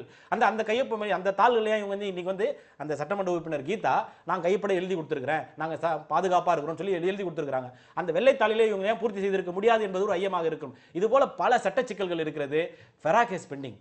ஒரு தேர்ந்தெடுக்கப்பட்ட சட்டமன்ற உறுப்பினர் மேல எத்தனை வழக்கு வேணா இருக்கலாம், எத்தனை வழக்கு நிலுவையில் இருக்கலாம், கண்ணுக்கு விடுதலை செய்யப்பட்டிருக்கலாம், அப்பீல் பெண்டிங் இருக்கலாம். அவங்களை முதலமைச்சராக்குவதற்கோ அமைச்சராக்குவதற்கோ எந்த விதமான தடையும் இல்லை. ஒரு தனிப்பட்ட மனிதன் மீது வழக்குகள் நிலுவையில் இருக்கின்ற போது இதில் அவங்கள திரும்ப முதலமைச்சராக்குவதற்கு உண்டான வழிவகைகள் இருக்கிறதா? இது போன்ற பல சட்ட சிக்கல்களை ஆளுநர் சட்ட வல்லுநர்களிடம் விடை காண்ட பிறகுதான் இதுக்கு தீர்க்கமான ஒரு முடிவு அவரால் எடுக்க முடியும். அதனால அவர் வாளாக இருக்கிறார், அவர் அமைதியாக இருக்கிறார், காலம் தாழ்த்துகிறார் என்று நிச்சயமாக நம்மால் யாராலுமே சொல்ல முடியாது. இல்ல இதெல்லாம் சரிதான் அவங்க சொல்லியது. ஒரு எலெக்ட் பண்ணாத ஒரு MLA article 164 of the constitution use பண்ணி எலெக்ட் பண்றதுக்கு அதிமுக சொல்றாங்க. நான் கேட்கிற கேள்வி என்னன்னா, சரி கவர்னருக்கு டிஸ்கிரிப்ஷன் இருக்கு, அவங்க 1 மந்தோ 2 மந்த்ஸோ இது ஸ்ட்ரெச் பண்ணலாம். இன்னைக்கு சோலி சொராப்ஜி சொல்லியிருக்காங்க கவர்னர் ஹேஸ் அ டிஸ்கிரிப்ஷன், அவங்க வேணா டிலே பண்ணலாம். ஆனா அவங்களோட அந்த ஆட்டிடியூட், ஒரு தமிழ்நாடு போல ஒரு பெரிய ஸ்டேட்டுக்கு ஒரு பெர்மனன்ட் கவர்னர் இல்ல, ஒரு பொலிட்டிக்கல் கல்ச்சர்ல வந்து ரொம்ப காலத்துக்கு டெஃபர் பண்ண முடியாதுன்னு சொல்லிருக்காரு. ஆமா இல்ல அவங்க இங்க வர்றது இல்ல, டெஃபினட்டா யாருமே டெஃபர் பண்ண முடியாது. But உங்க வசதி we have to take the decision at the right time. இல்ல நான் என்ன சொல்றேன்னா அவங்களோட ஆட்டிடியூட் சார், அவங்க இங்க சென்னை வர்றது இல்ல, திடீர்னு மும்பை போறாங்க, டெல்லி போறாங்க, அவங்களோட ப்ரோக்ராம்ல அது இல்ல. அப்புறம் இல்ல ஒரு நிமிஷம், அவங்க டெல்லி போனாங்க, அவங்க மும்பை போகல. ஃபர்ஸ்ட் டெல்லி அவங்களுக்கு இன்சார்ஜ் கிடையாது, அதுக்கப்புறமா அவங்க மும்பை போறாங்க, மும்பைல இருந்தும் 2-3 நாளுக்கு அப்புறம் தான் இங்க வராங்க, இங்க வந்ததுக்கு அப்புறம் பேசுறது இல்ல.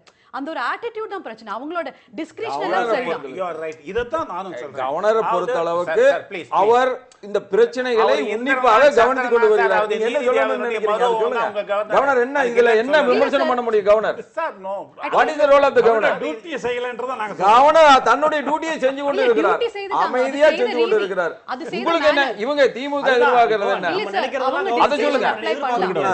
இல்ல நான் திமுக எதிர்பார்க்கறது எல்லாம் கவர்னர் செய்ய முடியுமா? நம்ம போற மாதிரி நாங்க எதிர்பார்க்கற கவர்னரை பார்த்து நாங்க நீங்க சொல்றோம் சார். இப்போ கவர்னர் உடனடியா இப்போ ஒரு மன்னிக்கணும், இந்த திமுகவினுடைய தீர்மானம் இருக்கு இல்லைங்களா, இதை பார்க்கும்போது மன்னிக்கணும், யார் திமுக தலைவர் வெயிலில் தான் நிழலுடைய அருமை தெரியுமாங்க, நிழலுடைய அருமை வெயிலில் தான் தெரியுமாங்க. கலைஞர் உடம்பு முடியாமல் இருக்கிறது எவ்வளோ பெரிய இதுவில் இருக்காங்க, சங்கடத்தில் இருக்காங்கிறது அவங்க தீர்மானத்தை படிக்கும் போதே தெரியுது. இப்படி ஒரு சூழ்நிலை இருந்தால் கலைஞர் இதை தனக்கு சாதகமாக அடிச்சுட்டு காலி பண்ணிட்டு போயிட்டே இருப்பார். இவங்க ஏதோ செயல்படாமல் இருக்காரு, கவர்னர் செயல்படாமல் இருக்காரு அப்படின்னு சொல்லிட்டு குத்தம் சொல்கிறாங்களா, அவர் செயல்பட்டுக்கிட்டு தான் இருக்காரு. இதை இவங்க சாதகமாக பயன்படுத்திக்கிட்டு எதிர்கட்சியாக இருந்துக்கிட்ட I have my own reservations about the thing. இந்த விஷயத்தில் கவர்னருடைய டிஸ்கிரிஷன் இஸ் அப்சல்யூட். அதை முதல்ல நம்ம சட்டப்படியா தர்மப்படியா நியாயப்படியான்னு பார்க்கணும். சட்டப்படின்னு பார்த்தா we cannot question the delay caused by the governor. His discretion is absolute. உதாரணத்துக்கு ஒன்று சொல்லியும், இந்த ஜெயலலிதா வழக்குலையும் மற்ற வழக்குலையும் இறுதி தீர்ப்பு இறுதி வாதத்தை கேட்டுட்ட பிறகு 1 மாதம் 6 மாதம் 1 வருஷம் 2 வருஷம் பொறுத்து நீதிமன்றம் தீர்ப்பு சொல்லலையா? வாதத்தை பிரதிவாதங்களை கேட்டுட்ட பிறகு வருஷக்கணக்காக தள்ளி வைக்க முடியும். அது நம்ம கேள்வி கேட்க முடியாது, கேள்வி கேட்டதே இல்லை. அதே மாதிரி அரசமைப்பு சட்டத்தில் 163 163 2 எல்லாம் தெளிவாக சொல்லியிருக்கு. ஈவன் குடியரசுத் தலைவருக்கு இல்லாத ஒரு அதிகாரம் அந்த டிஸ்கிரிஷன் இங்கே தான் இருக்குது. அவர் வெறும் நியூமெரிக்கல் மெஜாரிட்டி ஸ்ட்ரென்த்தை மட்டும் பார்க்கறது கிடையாது. தேர்ந்தெடுக்கப்பட்டவரால் மெஜாரிட்டி அசம்பிளியில் ப்ரூவ் பண்ண முடியுமா அப்படின்னு அவர் பார்த்துக்கிட்டு அவரோட கடமை இருக்குது. இப்போ எல்லா எம்எல்ஏக்களும் வெளியில் இப்போ பன்னீர்செல்வத்தை கூட இருக்கிறவங்க எம்எல்ஏக்கு 6 பேரோ 7 பேரோ 4 பேரோ அவங்கவுங்க வீட்டுக்கு போகிறாங்க, பொண்டாட்டி பிள்ளையை பார்க்குறாங்க, வீட்டில் சாப்பிட்டு தூங்குறாங்க, வராங்க. இந்த அம்மா கூட இருக்கிறவங்களாம் எங்கே இருக்காங்க, அங்கே எத்தனை நாள் ஆச்சு அவங்க வீட்டில் போயிட்டு சாப்பிட்டு பொண்டாட்டி பிள்ளைங்களை பார்த்து பேசி அவங்க ஒய்ஃபுங்க சமைச்சு இல்லை அவங்க வீட்டில் இருக்கிற குக்குங்க சமைச்சு இல்லை. அவங்க ஃப்ரீயாக இருக்கிறாங்களா? முதல்ல ஆறுதே சுதந்திரமாக இருக்காங்களா? சுதந்திரமாக அவங்களுடைய கருத்தை செயல்படுத்த முடியும், கருத்து பிரகாரம் பண்ண முடியுமா? நம்ம பேசலாம். ஒரு இடைவேளைக்கு பிறகு நம்ம பேசலாம். இதுல நிறைய கேள்விகள் இருக்கு. ஒரு சிறிய இடைவேளைக்கு பிறகு பேசலாம். வாய்ப்பு தர ஒரு சிறிய இடைவேளைக்கு பிறகு காலத்தின் குரல் தொடரும். நியூ ரமணாஸ் ஹெல்த் மிக்ஸ், காலத்தின் குரல். ஒரு சிறிய இடைவேளைக்கு பிறகு.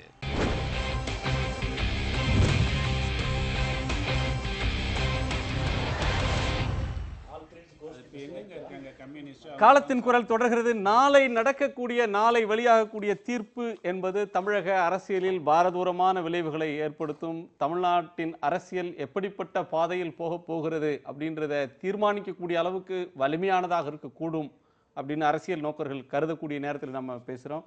ஒரு சின்ன இது மரியாதைக்குரிய வழக்கறிஞர் சொல்லும்போது தலைவர் கலைஞர் அவர்கள் இருந்திருந்தால் வேறு மாதிரி இருக்கும் அப்படின்னாரு.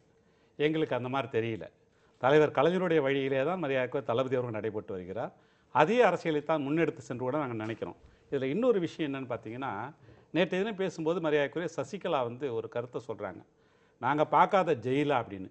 ஆக மக்களுக்கு அவர்கள் சொல்ல வருவது என்ன, நாங்கள் பல்வேறு போராட்டங்களில் மக்கள் பிரச்சனைகளுக்காக சிறை சென்று வந்தவர்கள் சொல்லலை, ஊழல் வழக்கிற்காக தண்டிக்கப்பட்டு சிறை சென்று வந்ததை பெருமையாக சொல்பவர் ஒரு முதலமைச்சராக வர வேண்டும் என்று நினைப்பார் என்றால் தமிழக மக்களை அவர் என்ன நினைத்து கொண்டிருக்கார் என்றதை நாங்கள் நினைக்கிறோம். ஆக இந்த அடிப்படையான செய்தி அவங்க சொல்ல வருவது என்பது, நாங்கள் பார்க்காத சென்னை சிறையா பெங்களூர் சிறையா என்று சொல்வதெல்லாம் மக்களை கேலி கூத்தாக்குவதா என்றுதான் சொல்றோம். இப்படிப்பட்டவர்கள் ஒரு அரசு பொறுப்பில் உட்காரும் பொழுது அவர் என்ன ஓட்டை எப்படி இருந்தா பார்க்கணும். இதெல்லாம் சொல்றாரு. இந்த உன்னிப்பா கவனித்துக் கொண்டிருக்கிற கவர்னரை எதுக்காக கூட சொல்றாங்க? கவர்னர் என்ன பண்ணணும்னு நான் என்ன சொல்றேன், இவ்வளவு சொல்ற கண்ணதாசன் கவர்னர் இன்னது பண்ணியிருந்தா சரியா இருக்கும்னு ஒரு வார்த்தையா சொன்னாரா?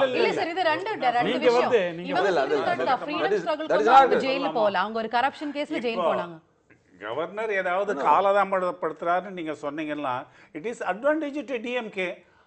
திமுகவுக்கு இது ஒரு சாதகமான சூழ்நிலை. அதை பயன்படுத்த விரும்பல. திமுகவுக்கு சாதகமா நாங்க நிச்சயம் பயன்படுத்த என்ன காட்டுங்க. ஒரு கவர்னர் தன்னுடைய அரசியல் சாசனத்தின் மூலமாக தனக்கு தரப்பட்ட அதிகாரத்தை நடுநிலையோடு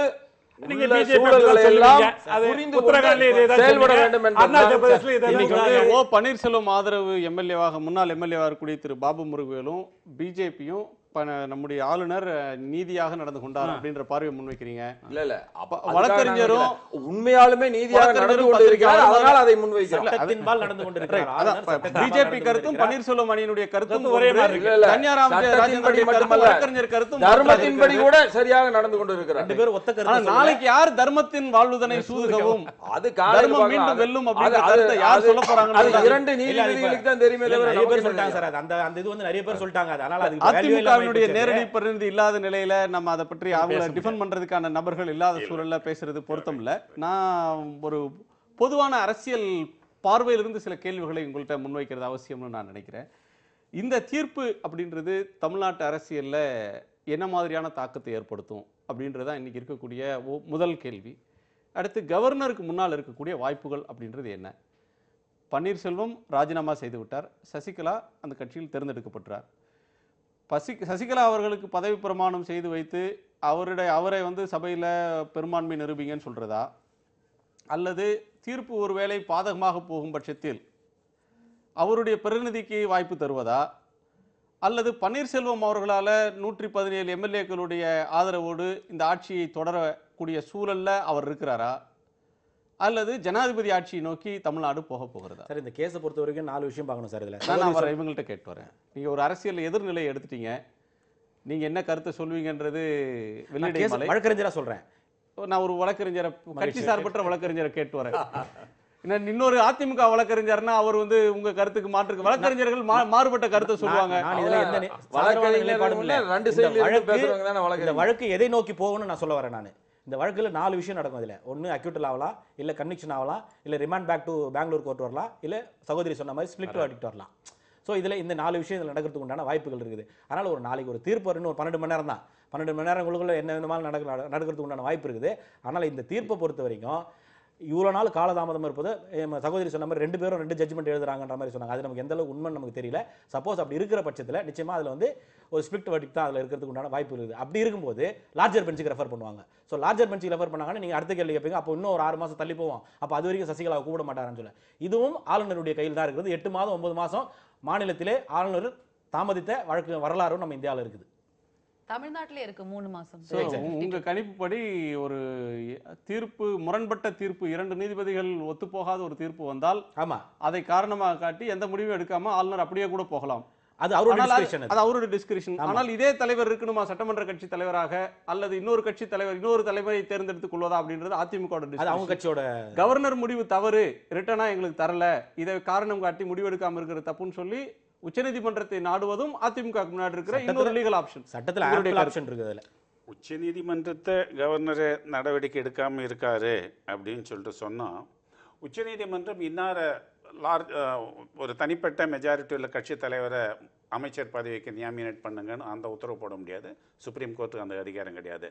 கூடிய விரைவில் நீங்கள் உங்கள் முடிவை எடுத்துட்டு கூடிய விரைவில் செயல்பட்டுங்கன்னு சொல்ல முடியும். ஏன்னா அது கவர்னருடைய டிஸ்கிரிப்ஷன் இருக்குது. தட் இஸ் நாட் ஆக்சுவலாக ஜஸ்டிஷியபிள் கிடையாது. அது அதை சுப்ரீம் கோர்ட்டில் போயிட்டு கேஸ் போட முடியாது. இன்னைக்கே ஒருத்தர் பொதுநல வழக்கு தொடுத்துருக்கு, போடலாம், எதை வேணாலும் போடுறாங்களாப்பா. அதை பற்றி நான் சுப்பிரமணிய சாமி கூட போடுறாரு. You cannot question the discretion of the governor in appointing the chief minister. There may be he can take reasonable time. அவருக்கு வெறும் நம்பரை மட்டுமே வச்சுக்கிட்டு அதுக்கு கைட் பண்ணுறதுக்கு என்ன இருக்குன்னா, கான்ஸ்டியூண்ட் அசம்பிளி டிபேட்டை நம்ம பார்க்கணும். கான்ஸ்டியூண்ட் அசம்பிளி டிபேட்டை நீங்கள் பார்த்தீங்கன்னா 8வது வால்யூமில் பேஜ் நம்பர் 489 495 இதை பற்றி பார்லிமெண்ட்டில் ஏன் கவர்னருக்கு பிரத்யேகமான டிஸ்கிரிஷனரி பவர் கொடுக்கணுன்றத குடியரசுத் தலைவருக்கு கூட அவருக்கு கூட இல்லாத ஒரு டிஸ்கிரிஷனை மாநில ஆளுநருக்கு கொடுக்குறாங்க. ஏன் கொடுக்கணும் அப்படின்றத பற்றி. 2வது என்னென்ன விதிமுறைகளை ஃபாலோ பண்ண, ஒரு ஹார்ட் அண்ட் ஃபாஸ்ட் ரூல், விதிமுறைகளை வகுத்து யார் முதலமைச்சராக தேர்ந்தெடுக்கணும் அப்படின்றதுக்கு ஒரு விதிமுறைகள் வகுத்து பண்ண முடியுமா அப்படின்றத யோசனை பண்ணிட்டு 1960 அட்மினிஸ்ட்ரேட்டிவ் ரிஃபார்ம் கமிஷன், அதாவது நிர்வாக சீர்திருத்த கமிஷன் மூலமாகவும் அதை யோசனை பண்ணாங்க. அப்படி யோசனை பண்ணிட்டு அது சரியில்லைன்னு சொல்லிடுறாங்க. 1971ஆம் வருஷத்தில் நம்ம கமிட்டி கவர்னர்லாம் சேர்ந்து ஒரு கமிட்டி ஒன்று இருக்குது. அந்த கமிட்டியில் கூடுமான வரையிலும் சாத்தியக்கூறுகளாக அதை யார் யோசனை பண்ணுறாங்க. கவர்னருடைய அந்த பதவியினுடைய வரம்பு, ஹோல் ஆம்பிட் அண்ட் வெலாசிட்டியை பற்றி டிஸ்கஸ் பண்ணிவிட்டு அவங்களே சொல்கிறாங்க, தியரிட்டிக்கலாக பார்க்க போனால் ஒரு நான் மெம்பர் ஒருத்தர் தேர்ந்தெடுக்கிறாங்க அப்படின்னு சொன்னால், தேர்ந்தெடுக்கப்பட்ட ஒரு தலைவர் அந்த சட்டசபையில் மெம்பராக இல்லை அப்படின்னு சொன்னால் அவர் கொஞ்சம் தாமதப்படுத்தலாம், நிறையவே தாமதப்படுத்தலாம். அப்படி இருந்து இன்னொருத்தர் சட்டசபைக்குள்ளே தேர்ந்தெடுக்கப்பட்ட மெம்பர் இருந்தால் அவங்களுக்கு தான் முன்னுரிமை கொடுக்கணும்னு இருக்குது. சட்டசபையில் மெம்பராக இல்லாதவங்கள தேர்ந்தெடுக்கப்பட்டு ரொம்ப நல்ல ஆட்சி அடைந்த தமிழ்நாட்டில் ஒரு வரலாறு உண்டு. முதலமைச்சராக காமராஜரை தேர்ந்தெடுக்கும் போது அவர் சட்டப்பேரவை அங்கத்தினர் கிடையாது. அவர் முதலமைச்சராக தேர்ந்தெடுக்கிறாங்க 1954. ஆனால் ஒரு பெரிய பொற்காலத்திலேயே அண்ணாவும் அப்படிதான். அண்ணாவும் அது மாதிரி தான் வர்றார். அண்ணாவும் அதுக்கு பிறகு சப்சிக்வெண்ட்டாக அவர் எம்எல்சியாக வர்றார். ஆமா, ஹி பிகேம் எம்எல்சி அந்த வர்றாரு. ஆனால் அதே அவங்களே ராஜாஜி சீஃப் மினிஸ்டர் ஆகும்போது கொல்லைப்புறத்து வழியாக வந்த கைபர் போலன் கணவாய் ஆளுங்கன்னு சொல்லிட்டு சொன்னவர் தான் உங்கள் கருணாநிதி. அது வேற அன்னைக்கு அண்ணாவுக்கு மெஜாரிட்டி இருந்தது. இவரும் சட்டசபை மெஜாரிட்டி இல்லாத காலத்துல ராஜாஜி வந்தார். இல்ல சட்டசபை அமைக்காதனால மற்ற மைனாரிட்டி ஆளுங்களாம் ஓட்டு போட்டாங்க. அதாவது என்னன்னா சட்டத்துல இடம் இருக்கும்போது சட்டப்படி வரும்போது இப்படிப்பட்ட பெரிய மனுஷன் சொல்லக்கூடாது. அதை அந்த சொல்லது அவருக்கு மட்டும் ஒண்ணு இவருக்கு மட்டும் ஒண்ணு ஆயிடுமா? அன்னைக்கு அண்ணா இல்ல ரெண்டு டிஃபரன்ஸ் இருக்கு. ஒரு ஜனாதிபதி போஸ்ட் இப்படியும் தமிழ்நாட்டுல நடந்ததுன்றத தெரியும். நான் இந்த கேஸ்ல நான் என்ன மறுபடியும் ஸோ மெம்பராக இல்லாதவங்க வர முடியும். 1954 காமராஜர் வந்திருக்காரு. இதில் இந்த சசிகலாவை தான் கூப்பிடணுன்ற எந்த நிர்பந்தமும் கவர்னருக்கு கிடையாது. அதை முதல்ல மனசில் வச்சுக்கிட்டோம். நிர்பந்தம் கிடையாது. It is not the number. Governor கான்ஃபரன்ஸ்லேயே அந்த கமிட்டிலேயே 1971 இட் இஸ் த பர்பஸ். இன்னார தேர்ந்தெடுத்தா இப்போ இன்னார சசிகலாவை ராமலிங்கம் டெமோக்ரஸில நம்பர் தான் கேம். மேஜிக் நம்பர் 117 யாருக்கு இருக்கு, 117 யாருக்கு இருக்கோ அவங்க முடிவு செய்வாங்க. அப்படின்னு திரும்ப திரும்ப பேசுறோமே, அது பிரைமா பேசியா பாக்குறது. ஆனா கவர்னர் அதையே மீறி போகணும். இவங்களால நிலையான ஆட்சி கொடுக்க முடியும். உதாரணத்துக்கு ரெப்ரசன்டேஷன் ஆஃப் பீப்புள் ஆக்ட் பிரகாரம் ஒரு ஓட்டரு இன்டியூஸ்மெண்ட் இருந்தாலோ பணம் கொடுத்தாலோ த்ரெட் இருந்தாலோ மதத்தின் பேரால ஜாதியின் பேரால சொல்லி போட்டாலோ அவருடைய எலெக்ஷனே செல்லாதுன்னு சொல்லிட்டு வந்துடுது. ஆனால் இப்போ இருக்கிற நம்ம மேஜிக் நம்பர் வச்சுக்கிட்டு இருக்காங்களே இந்த சசிகலா அம்மானுடைய கேண்டிடேட் அந்த எம்எல்ஏக்கள்லாம் அவங்க ஊர்ல தொகுதியில் இருக்காங்க இல்லை அவங்க குடும்பத்தோடு இருக்காங்க? இல்லை, எல்லாருமே ஒரு இடத்துல கூடியிருக்காங்க. கேட்டால் ஒரு அமைச்சர் சொல்கிறாரு எம்எல்ஏக்களுக்கெல்லாம் பாடம் நடத்திக்கிட்டு இருக்காங்க, வகுப்பு எடுத்துக்கிட்டு இருக்கிறாங்க சசிகலா அப்படின்றாங்க. இதுவரையிலும் சசிகலா ஒரு பஞ்சாயத்து போர்டு வார்டு மெம்பராக கூட ஆனது கிடையாது. ஒரு எம்எல்ஏ கிடையாது. போய் பாடம் எடுத்துக்கிறாங்க, பாடம் எடுத்துக்கிட்டு இருக்காங்க. அவங்க தரப்பு நபர் இல்ல சொல்றாங்க. இல்ல நீங்க ராஜாஜி அவர்களை சொல்றீங்க. அன்றைக்கு வந்து சட்டசபை அமையல, சட்டசபை அமைந்த பிறகுதான் எம்எல்சி உருவாகிற சூழல். அவர் கவர்னர் ஜெனரலா இருந்து இங்க பதவிக்கு வந்தார். அதுவே விமர்சிக்கப்பட்டது. இன்னொன்று தமிழ்நாட்டில் கட்சி தாவலை ஊக்குவித்தவர். அவருக்கு தமிழ்நாட்டு முதலமைச்சராக பொறுப்பேற்ற நாளில், சென்னை ராஜதானிக்கு பொறுப்பேற்ற நாளில் அவருக்கு மெஜாரிட்டி இல்லை. 2 கட்சிகளை உடைத்து அந்த கட்சிகளை காங்கிரஸ் கட்சியில சேர்த்து தமிழ்நாட்டில் முதல் முறையாக தமிழ்நாட்டில் கட்சி தாவலை ஊக்குவித்தவர் ராஜாஜி அப்படின்றது வரலாற்று மாணவனாக நான் படித்த செய்தி. அது இல்ல, நான் அதுக்கு சொல்லல படிக்கல. கட்சி தாவல் வரலாற்றை வந்து அவர் ஒரு நிமிஷம் சார், ஒரு நிமிஷம் ப்ளீஸ். கட்சி தாவலை ஊக்குவித்தாரா கட்சியை உடைச்சாருன்னு அதுக்கே வரல. நான் என்ன சொன்னேன், லீகலி சட்டப்படி ஒரு எம்எல்சியா வர முடியும். அதை இப்படி கிண்டல் பண்ணவங்க இதே அண்ணாவும் இப்படிதான் வந்தார். அதை புரிஞ்சுங்க. இதை வந்துட்டு சார் ராமமூர்த்தி கேஸ் போட்டார்ல சார், அதுக்கு பி ராமமூர்த்தி கேஸ் போட்டார்ல சார், அதுக்கு ஓமந்தூரா ரிக்வெஸ்ட் பண்ணி தான் எம்எல்சி இருந்துச்சு. இல்ல அதுக்கு எம்எல்சி வாய்ப்பு இருந்தது. ஆனா ராஜாஜிக்கு அந்த வாய்ப்பு கிடையாதுன்றது அவங்களுடையது. Sir he was requested by other people. Sir ராஜாஜிக்கு வந்து கவுன்சில் கிடையாது சார். அன்னைக்கு கவுன்சில் கிடையாது, எம்எல்சி அமைக்கப்படல. கை கேமரால கிடையாதப்போ அது இல்லாதது தப்பா பேசக்கூடாது, வரலாறு திருச்சி பேசக்கூடாது. ராஜாஜி இருந்த பொழுது ஒற்றையவை தான், அண்ணா இருந்தபோது ஈரவை இருந்தது. அந்த ஈரவையில் வந்து பைக்காமரத்தில் அண்ணா எம்எல்சி வாய்ப்பு இருந்துச்சு. ஆனால் ராஜாஜி இந்த வாய்ப்பு கிடையாதப்பதான் அந்த கருத்தை நாங்கள் சொன்னோம். கொள்ளைப்புற வழியா நுழைறீங்க, கட்சித்தாவல் தடுப்பு கட்சித்தாவலை வந்து ஊக்குவிச்சது அவங்க நாங்கள் சொன்னோம். எப்படி கண்டினியூ பண்ணார்? 6 மாசத்துல வீட்டுக்கு போயிட்டாரா? யாரு? ராஜாஜி இருந்தார். ஆனால் அரசியல் சித்து விளையாட்டுகளை ப்ளீஸ் ஆன்சர் மை क्वेश्चन. அப்ப எம்எல்சி லெஜிஸ்லேட்டிவ் கவுன்சில் பிறகு எம்எல்சி கவுன்சில் உருவாக்கப்பட்டது. அவர் வரும்போது எம்எல்சி கிடையாது அப்படின்றது ஒரு வரலாற்று பூர்வமாக. நாளை நான் சொல்லக்கூடிய கருத்து தவறா இருந்தா நாளை நீங்கள் கருத்தா இருந்தா நம்ம இன்றைக்கு வருவோம். அது பெரும் தலைவர்கள், சுயநலம் இல்லாத தலைவர்கள், தன்னலம் இல்லாத மக்கள் தொண்டாற்றின தலைவர்கள், புகார்களுக்கு ஆளாகாத தலைவர்கள் வாழ்ந்த காலம் அது. நீங்களே கான்ஸ்டிடியூஷன் அசெம்பிளியோட டிபேட்ஸ் எல்லாம் சொல்றீங்க. அப்படி இருந்த தலைவர்கள்லாம் வந்து இப்படியான சூழல்கள் வரும்னு அன்னைக்கு ஃபோர்ஸையே பண்ணிருக்க மாட்டாங்க. சாரி, அது சைட்ரா கை போச்சு. Sorry, let us come to this point. இதுல இன்னாரத்தான் தேர்ந்தெடுக்கணும், சசிகலாவைத்தான் தேர்ந்தெடுக்கணும்ன்ற கட்டாயம் கிடையாது. சசிகலாவால் அமைச்சிட்டாங்கன்னா அவரால் ஒரு நிரந்தரமான ஆரோக்கியமான ஒரு அரசை கொடுக்க முடியுமா அப்படின்றத திருப்திப்பட்டுக்க வேண்டிய ஒரு டியூட்டி இருக்குது கவர்னருக்கு. ஆனால் அவரால் கொடுக்க முடியாது. ஏன்னா அவருடைய எம்எல்ஏவெல்லாம் கேப்டிவாக இருக்கிறாங்க, ஒரு இடத்துல குவிக்கப்பட்டிருக்காங்க. அவங்களுடைய சுதந்திர இண்டிபெண்டன்ஸுக்கு மீறி Thevar illegally detained. The word employed in the law is illegal detention. ஒருத்தருடைய ஜெயிலில் போட்டு தான் போலீஸ்காரன் தான் பிடிச்சி வச்சுக்கணும்னு கிடையாது. இப்போ இவங்க வச்சிருக்கிறது இல்லீகல் டிடென்ஷன். இப்போ இவங்கெல்லாம் வந்து இல்லைல்ல நாங்கள் சுதந்திரமாக தான் இருக்கிறோம், சசிகலா அம்மா கிளாஸ் எடுக்கிறத கேட்டுக்கிட்டு நாங்கள் பாடம் கற்றுக்கிறோம்னு சொல்கிறாங்கன்னா தே ஹேவ் த அஜெண்டா. இன்னும் 4.5 வருஷம் இருக்குது. இப்போ ஒரு எலெக்ஷன் நடந்தால் யாருமே அந்த தரப்புல பேசுறதுக்கு நபர்கள் இல்லை. இன்னொன்று High Court has given directions. Based on that, some action has been taken. Police has done. Somebody is telling that சுதந்திரமாக அவங்களுடைய விருப்பத்தின் பேரில் தான் தங்கி இருக்கிறார்கள் ஒரு அறிக்கை அரசுக்கு உயர்நீதிமன்றத்தில் தாக்கல் செய்ய. நீங்க சுதந்திரமா இருக்கிறீங்களா இல்ல அது யார் முடிவு பண்றது? இல்ல நான் உங்ககிட்ட ஒண்ணு கேக்குறேன். இப்போ குணா, நீங்க இன்னைக்கு சுதந்திரமாக இதை நடத்துகிறீர்களா இல்லையாங்கிறத முடிவு பண்றது யாரு? நீங்க தான் முடிவு பண்ண முடியும், நீங்க தான் சொல்ல முடியும். Proper action has been taken. They are telling that we are free. Nobody is forcing us to do anything. அப்படினா அவங்க சொல்றாங்க. What you and me can do. That is different. அது ஒரு சிச்சுவேஷன். இல்ல அது ஒரு சிச்சுவேஷன். அதை விட்டுட்டு இன்றைக்கு இருக்கிற சூழல்ல நீங்க வந்து பயணத்துக்கு தயாராக இருக்கிற நேரத்தில் நான் கேட்கிறது, கவர்னர் முன்னாடி இருக்கக்கூடிய வாய்ப்புகள் அப்படின்றது என்ன? கவர்னர் ஒரு கருத்தை சொல்லியிருக்கிறார், காம்போசிட் ஸ்ட்ரெங்த்தை பார்க்கறது, 2 பேருக்கும் வாய்ப்பு கொடுத்து ரகசிய வாக்கெடுப்பாக அது இருக்கும் அப்படின்னு ஒருத்தர் அதை இன்டர்பிரேட் பண்றார். வழக்கமாக நம்பிக்கை வாக்கெடுப்பு யாருக்கு பெரும்பான்மை இருக்கிறது அப்படின்றது வந்து ஒரு டிவிஷன் கோரி சபையில யாருக்கு ஓட்டு போட்டாங்க, எந்த எம்எல்ஏ யார் பக்கம் இருந்தாங்க அப்படின்றதான் இதுவரையிலும் இருந்து வந்த ஒன்று. ஆனால் ஜெகதாம்பிகா பால் உதாரணத்தை காட்டி உத்தரப்பிரதேசத்தை காட்டி ஒரு காம்போசிட் ஸ்ட்ரெங்த்தை பார்க்கறது அப்படின்ற ஒரு கருத்துக்கு வர்றாங்க. 2 பேருக்கும் ஒரு பலட் ஷீட்டை கொடுத்து நீங்க யாரை டிக் பண்ணுங்க அப்படின்னு சொல்றது மாதிரியான சூழல் வரும்னு ஊகமாக சொல்கிறார்கள். இந்த தீர்ப்புக்கு அடுத்து கவர்னருக்கு முன்னாடி இருக்கிற வாய்ப்பு என்ன? இது என்னன்னா, இது ஒரு சிக்கலான புதிய சூழல். இதுல வந்து அவர் நடுநிலைமை தவறாம தான் இது வரைக்கும் எல்லாமே பண்ணிட்டு வர்றாரு. நடுநிலைமை பத்தியே பேச இல்ல I have to register again and again. எல்லாருமே என்ன சொல்றாங்க? எல்லாருமே சொல்வது என்ன? கவர்னருக்கும் வேறு வாய்ப்பு இல்லாதனால அவர் அமைதியா இருக்கிறாருங்கிறத எல்லாரும் இன்டைரக்டா சொல்றாங்க.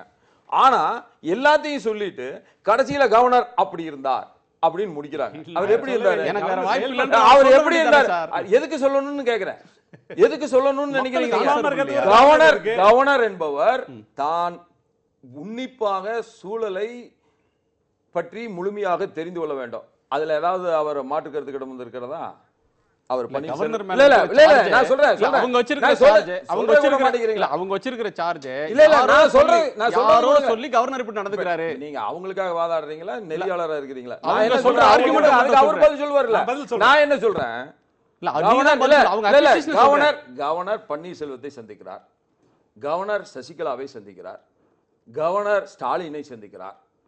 அது மட்டுமல்ல, எந்த எம்எல்ஏ எம்பி வந்தாலும் அவர்களை சந்திக்கிறார். யார் மக்கள் பிரதிநிதி என்றால் வந்து சந்திக்கிறதுக்கு தயாராக இருந்தாலும் அவர்கள் அத்துணை பேரையும் சந்திக்கிறார். பொன் ராதாகிருஷ்ணனையும் சேர்த்தியே சந்திக்கிறார், எல்லோரையும் சந்திக்கிறார். மக்கள் பிரதிநிதி என்று வருகின்ற யாரையும் அவர் சந்திக்கிறதுக்கு மறுப்பதே இல்லை. இதை விட ஜனநாயகமா வேறு எப்படி நடந்து கொள்ள முடியும்? எல்லாவற்றையும் உன்னிப்பாக கவனித்துக் கொண்டிருக்கிறார். நாளை எப்படி ஒரு சூழல் உருவாக போகிறது என்பதையும் அவர் நிச்சயமாக உன்னிப்பாக கவனிப்பார். அரசியல் சாசனத்திற்கு உட்பட்டு எப்படி ஜனநாயகத்தை நிலைநாட்ட முடியுமோ அந்த வகையில் நிச்சயமாக இந்த கவர்னர் செயல்படுவார். நாளைக்கு இந்த கவர்னர் செயல்பட போவதுதான் இந்திய ஜனநாயக வரலாற்றில் ஒரு புதிய அத்தியாயத்தை ஏற்படுத்த போகிறது. இப்போ சுப்பிரமணிய சாமி வந்து சொல்லிட்டு போனார் கவர்னரை பார்த்துட்டு, அதுக்கு பிஜேபியுடைய பதில் என்ன? அவருக்கு நேரடியாக குற்றச்சாட்டு பண்ணார். ஏன் இன்னும் காலதாமதம் 24 மணி நேரம் கெடுலாம் கொடுத்தாரு, நீதிமன்றத்தில் அணுகுவேனாரு. அது பிஜேபியோட கருத்தா? அப்போ யார் செயல்படலை? யாருடைய கருத்தை பிஜேபி மேலே திணிக்கிறீங்கன்னு எங்களுடைய கேள்வி. இல்லை, சுப்பிரமணிய சாமி வந்து திமுகவை விட பரவாயில்ல. ஒன்று தெளிவாக சொன்னார், சசிகலாவை அழைத்திருக்க வேண்டும் சொன்னார். இவங்க தீர்மானம் போடுவதெல்லாம் சசிகலாவை அழைத்திருக்க வேண்டும் என்பதை நோக்கி இருக்கிறது. ஆனால் அதை மறுக்கிறார்கள். அதற்கு பல காரணங்களை வைக்கிறார்கள். அதில் கையெழுத்திட்டவர் சொல்லுகிறார், நான் என்னுடைய கையெழுத்தை வேற யாரோ போட்டு விட்டார்கள், இதை ஏன் கவர்னர் விசாரிக்கவில்லை என்றெல்லாம் கேட்கிறார்கள். நான் என்ன சொல்லுகிறேன், சுப்பிரமணிய சாமி சொன்னது அவருடைய தனிப்பட்ட கருத்து. அதுல பாரதிய ஜனதா கட்சிக்கு உடன்பாடே இல்லை. என்பது பல குரல்கள் பல முறை, பிரச்சனை ஒரு முறை இல்ல பல முறை வருவாங்க. தெளிவாக்கப்பட்டிருக்கிறது. தூங்குகின்றவர்களே எழுப்ப முடியும். திமுக காரர்கள் எப்பொழுதுமே தூங்குவதை போல நடிப்பவர்கள், அவர்களை ஒருபோது எழுப்ப முடியாது. அவர்கள் எப்பொழுது விழிப்பார்கள் என்றால் எப்போது தங்களுக்கு ஆதாயமாக இருக்கிறதோ அப்பொழுது விழித்தெழுந்து கொள்வார்கள். உடனே உறக்க கவர்னர் புதிய அத்தியாயத்தை படைக்க போறார் அப்படின்னு சொல்றீங்க. அவர் புதுசா பிஜேபிக்கு மட்டும் தான் தெரியும். இல்ல அந்த அத்தியாயம் வந்து அந்த அத்தியாயம் ஜனநாயக வேர்கள் இந்த மண்ணில ஆழமாக வேரூன்றுவதற்கு ஆதாரமாக அமையும். ஜனநாயக வேர்கள் உத்தரகாண்ட் போல, அப்படின்னா அருணாச்சல இந்த பிரதேச மக்கள் போல தேர்ந்தெடுத்து ஆளாமை ஓட்டு போட்ட கவர்னருக்கு முன்னாடி இருக்கிற வாய்ப்பு யாருக்காவது ஆட்சி பண்றதுக்கு வாய்ப்பு தர்றது, அவங்களுக்கு பெரும்பான்மை இருக்கான்னு பாக்குறது. இன்னைக்கு 2 பேர் கிளைம் பண்றாங்க. ஒருவர் சசிகலா, இன்னொருவர் பன்னீர்செல்வம். அவர் கிளைம் பண்ணாரான்னு தெரியல. 2வது கட்டத்துல போய் மனு கொடுத்துட்டு வந்தபோது நான் ஆட்சி அமைக்க உரிமை கோரினேன், என்னுடைய பெரும்பான்மை காட்ட உரிமை கோரினேன் அப்படின்னு சொன்னாரான்னு தெரியல. அவரும் அந்த பட்டியலை வெளிப்படுத்தல, என்ன கோரிக்கை கவர்னர் வச்சாருன்னு. அந்த 2 பேருக்கு வாய்ப்பு தர்ற வாய்ப்பு இருக்கா, இல்லை 2 பேருக்குமே வாய்ப்பு கிடையாது அப்படின்னு சொல்லி புதிய அத்தியாயத்தை ஜனநாயகத்தை மலர செய்வதற்காக வேற எதுவும் செய்ய போறாரா? அவர் முன்னாடி இருக்கிற ஸ்கோப் என்ன? அவர் முன்னாடி இருக்கிற வாய்ப்புகளை அவர் நிச்சயமாக ஆய்ந்து கொண்டிருக்கிறார். நிச்சயமாக யாருக்கு பெரும்பான்மை இருக்கிறது என்று அவர் நினைக்கின்றாரோ அவரை நிச்சயமாக அழைப்பார். அவர் அழைத்த உடனே அவர்கள் முதலமைச்சராக காலத்துக்கும் தொடர முடியாது. அவர் நிச்சயமாக தங்களுடைய பெரும்பான்மையை நிரூபிக்க வேண்டியது இருக்கும். இதெல்லாம் அவர் முன்பாக இருக்கின்ற வாய்ப்புகள். அந்த வாய்ப்புகளை நிச்சயமாக அவர் பயன்படுத்துவார். ஒரு தெளிவான அரசியல் அத்தியாயம் தொடங்குவதற்கு அது நான் இன்னும் சொல்ல வேண்டும் என்றால் சில குறைகளை எல்லாம் சொன்னார். அந்த குறைகளை எல்லாம் நிவர்த்தி பண்ணக்கூடிய அளவிற்கு நியாயத்தோடும் தர்மத்தோடும் நடந்து கொள்ள. ஒரு நிமிஷம் தன்யா, பிஜேபியோட மாநில தலைவர், முன்னாள் மாநில தலைவர் சொல்ற நிறைய அடைமொழிகள், நியாயமாக நடந்து கொள்வார், ஜனநாயகத்தை மலர செய்வார், புதிய அத்தியாயத்தை படைப்பார், தமிழ்ல சொல்றாரு, ஜனநாயகத்தை நிலைநாட்டுவார் அப்படின்னு சொல்ற செய்திகள்லாம் வந்து என்ன மாதிரியான ஜனநாயகமாக இருக்க போகிறது அப்படின்ற கேள்வியை நமக்கு ஏற்படுத்தும் பத்திரிகையாளர்களுக்கு இயல்பாக. உங்களுக்கு என்ன கேள்வி எழுது? இல்ல நான் என்ன நினைக்கிறேன்னா, இப்ப ரொம்ப நாளா டிஎம்கே அக்யூஸ் பண்றாங்க இது எல்லாம் பிஜேபியோட ஹேண்ட் தான் இருக்கு, ஜேர்னலிஸ்ட் சொல்றாங்க இதுல எல்லாம் சென்டரோட ஹேண்ட் இருக்கு. ஆனா இது முக்கியமா யாரு சொல்லியிருக்கணும்? இது அதிமுக சொல்லியிருக்கணும். அவங்க தான் இந்த ஒரு அக்யூசேஷன் முதல்ல சொல்லியிருக்கணும். இன்னைக்கு தான் ஃபர்ஸ்ட் டைம் வந்திருக்கு. அவர் வந்து அதனால டைரக்டா சொல்லல. இன்னைக்கு நான் அவங்க விகே சசிகலா கிட்ட கேட்டோம், பிஜேபியோட ஹேண்ட் இருக்கு. அவங்க சொன்னாங்க அப்படி எல்லாரும் சொல்றாங்க, அவங்களுக்கு தெரியாதா? அப்போ அந்த ஒரு அக்யூசேஷன் இப்போ அவங்களுக்கு அந்த பொலிட்டிக்கல் நெய்விட்டி இருக்கு. ஏன்னா அவங்க ஜெயலலிதா கிடையாது. ஜெயலலிதானா அப்படியே ஸ்ட்ராங்கா சென்டருக்கு அகேன்ஸ்டா போயிருப்பாங்க. இப்ப நீங்க சொன்னீங்க கலைஞர் இல்லாத மாதிரி கேள்வி எழுப்ப முடியாத அளவுக்கான ஒரு இடத்துல பிஜேபி இருக்கலாம். அவங்களுக்கு என்ன வேணாலும் பிரச்சனை அவ்வளவு வலிமை. எங்களுக்கு ஒரு எம்எல்ஏ கூட இல்லை. நாங்க எங்க இதனால எங்களுக்கு என்ன லாபம்? எங்களுக்கு ஒரு லாபம் கிடையாது. இதுல பொலிட்டிக்கல் கெயினே எங்களுக்கு கிடையாது. பொலிட்டிக்கல் கெயினை எதிர்பார்த்து காத்து கொண்டிருப்பவர்கள் திராவிட முன்னேற்ற கழகத்தினர். இன்னும் சொல்ல போனால் சசிகலா அவர்கள் ஸ்டாலின் அவர்கள் விரித்த வலையிலே சிக்கிக்கொண்டு இன்றைக்கு சிதறண்டு கொண்டிருக்கிறார் என்பதுதான் யதார்த்தமான உண்மை. ஸ்டாலின் பன்னீர்செல்வத்தை புகழ்ந்து பேசினால் அது சசிகலாவிற்கு பல்வேறு விதமான மனச்சந்தேகங்களை உருவாக்கும் என்பதை புரிந்து கொண்டு அதை செய்தார். சசிகலா உணர்ச்சி வசப்பட்டு விட்டார். அவர் பன்னீர்செல்வத்தை சந்தேகித்து விட்டார். அதனால் தான் அனைத்து இந்திய அண்ணா திராவிட முன்னேற்றத்துக்குள்ளாக இவ்வளவு குழப்பம். இல்லை என்று சொன்னால் பெரும்பான்மையோடு ஆட்சி புரிந்து கொண்டிருந்த ஒரு கட்சிக்கு இது போன்ற ஒரு சூழலே வந்திருக்காது. ஆகவே உண்மையான வெற்றி ஸ்டாலின் அவர்கள் விரித்த வலையில சிக்கி கொண்டு இருக்கின்ற சசிகலாவினுடைய வீழ்ச்சி என்றுதான் நான் கருதுகிறேன். அது திரு ராமலிங்கம் எழுப்பின குற்றச்சாட்டுக்கு நீங்க ஒரு பதில் சொல்லிருக்கீங்கன்னு தான் பொருள். இதுல பிஜேபி ரோல் எங்க வருது? கருணாநிதி அவர்கள் ஆக்டிவாக பாலிடிக்ஸ் இருந்திருந்தா இந்த கேமை தனக்கான கேமா மாத்தி இருப்பாருன்னு திரு ராமலிங்கம் சொன்னார். இல்ல இது ஸ்டாலின் அவர்கள் உருவாக்கின கேம் அப்படின்னு நீங்க சொல்றீங்க. இல்ல இது நிச்சயமாக ஸ்டாலின் விரித்த வலையில் சசிகலா அவர்கள் சிக்கிக்கொண்டு விட்டார்கள். அனைத்து இந்திய அண்ணா திமுக சிக்கிக்கொண்டு விட்டது என்பதுதான் யதார்த்தமான உண்மை. இது மக்களுக்கு புரிஞ்சிருக்கு. எங்களை பொறுத்த வரைக்கும் பன்னீர்செல்வம் ஒண்ணுதான், சசிகலா ஒண்ணுதான். எங்களை பொறுத்த 2 பேரும் அதிமுக தான் நாங்க பாக்குறோம். அதனால மிக தெளிவா குழப்பத்தை உருவாக்க முடியும், குழப்பத்தை உருவாக்க முடியும் என்பதற்காக பன்னீர்செல்வத்தை பிஜேபியோட வேலை தான். அது எங்களுக்கு தேவையே கிடையாது. எங்களை பொறுத்தவரை இமிடியேட் கெயின். எங்களை பொறுத்தவரை பிஜேபிக்கு கொஞ்சம் வருஷம் எடுத்து ஒரு கெயின் வரும். 2 பேருக்கு இமிடியேட் கெயின் என்ன கெயின்? இமிடியேட் கெயின் இப்போ ஒரு எலெக்ஷன் வந்துச்சுன்னா யார் இப்ப வின் பண்ண போறாங்க? இந்த கவர்மெண்ட் ஃபால் ஆனால் அந்த இன்னொரு கவர்மெண்ட் வந்தா அது 6 மாதம் ஒரு கவர்மெண்ட் நடக்கும்ல இடையில. அடுத்த தேர்தல் வரல, அது யாரோட கவர்மெண்டா இருக்கும்? ஃப்ளோர்ல இந்த ஓட்டு வந்தாலும் ஒரு கன்ஃபியூஷன் இருக்கனால டிஎம்கேக்கு தான் கெயின். இந்த ஒரு இமிடியேட் கெயின் கண்டிப்பா டிஎம்கேக்கு தான். ஆனா இதெல்லாம் தீர்ப்பு வேற மாதிரி போகும். தீர்ப்பு எப்படி வந்தாலும் தீர்ப்பு அதுதான். எப்படி வந்தாலும் கெயின் இவங்களுக்கு தான் இப்போ. இல்ல அவங்க ஆட்சியில பெரும்பான்மை நிரூபிச்சிட்டாங்கன்னா எப்படி கெயின் வரும்? நீங்க ஒன்னு அடிப்படையா அது- பெரும்பான்மை நிரூபிக்கவே மாட்டாங்க அப்படின்ற முடிவுக்கு எப்படி பத்திரிகையாளர்கள் வரோம்? இல்ல அந்த ஒரே ஒரு சர்க்கம்ஸ்டன்ஸ்ல மட்டும் தான் சரி வி.கே. சசிகலா வின் பண்ணுவாங்க, இல்லனா ஓ பன்னீர்செல்வம். வேற எந்த சர்க்கம்ஸ்டன்ஸா இருந்தாலும் டிஎம்கேக்கு தான் கெயின். ஆனா பிஜேபிக்கு ஒரு என்ட்ரி வேணும் தமிழ்நாட்டுல. அவங்களும் ப்ளே பண்றாங்க. அவங்க ஒரு கொஞ்சம் வருஷத்துல ஒரு 2020 2022 ஒரு கவர்னர் ஆட்சி வந்து ஒரு 6 மாத காலம் மத்திய அரசின் ஆட்சி அப்படின்னா கவர்னர் ஆட்சி எப்போ வரப்போகிறது? இல்ல இது வந்து மக்களால் தேர்ந்தெடுக்கப்பட்டவர்கள் தங்களுடைய பெரும்பான்மையை நிரூபிக்கவில்லை என்று சொன்னால் தானாக கவர்னர் ஆட்சி வரப்போகிறது. அதுக்கு யார் காரணம்? பிஜேபி காரணமா? பெரும்பான்மையை நிரூபிக்காம யார் தேர்ந்தெடுக்கப்பட்டார்களோ அவர்களால் நிரூபிக்கப்பட முடியாமல் போவதற்கு நாங்கள் எப்படி காரணமாக முடியும்? சரி, எது எப்படியோ நீங்க பேசுறது இந்த குழப்பத்துல கிளியர்லி த வின்னர் இஸ், வெற்றி பெற்றவர் யார், ஆதாயம் அடைஞ்சவங்க யாருன்னா பாரதிய ஜனதா கட்சி. ஒண்ணு நம்ம ஒண்ணு மனசுல வச்சுக்கணும். அவர்தான் ஒரு எம்எல்ஏ கூட எங்களுக்கு இல்ல, இதுல எந்த ஆதாயம் எங்களுக்கு இல்லையே அப்படின்னு அவங்களுக்கு ஒண்ணு நம்ம இந்த சட்டசபையை ஒண்ணு யோசிக்கணும் சார். தேமுதிக சட்டசபையை விட்டுடுங்க, சட்டசபையை ஒதுக்கி வைங்க. வந்தா முடிச்சலன்னா நெக்ஸ்ட் வரது டிஎம்கே தான் வரும். மிஸ்டர் ஸ்டாலின் அதை யூஸ் பண்ணிக்கிடணும். அவர் எப்படி யூஸ் பண்றான்றது $1 million கொஸ்டின். அது வேற. அவர் 2016 தவறு ப்ளீஸ் நான் என்ன சொன்னேன், நான் டொமக்கல் ஸ்வாடுன்னு சொல்லுவாங்க, தலைக்கு மேல கத்தி.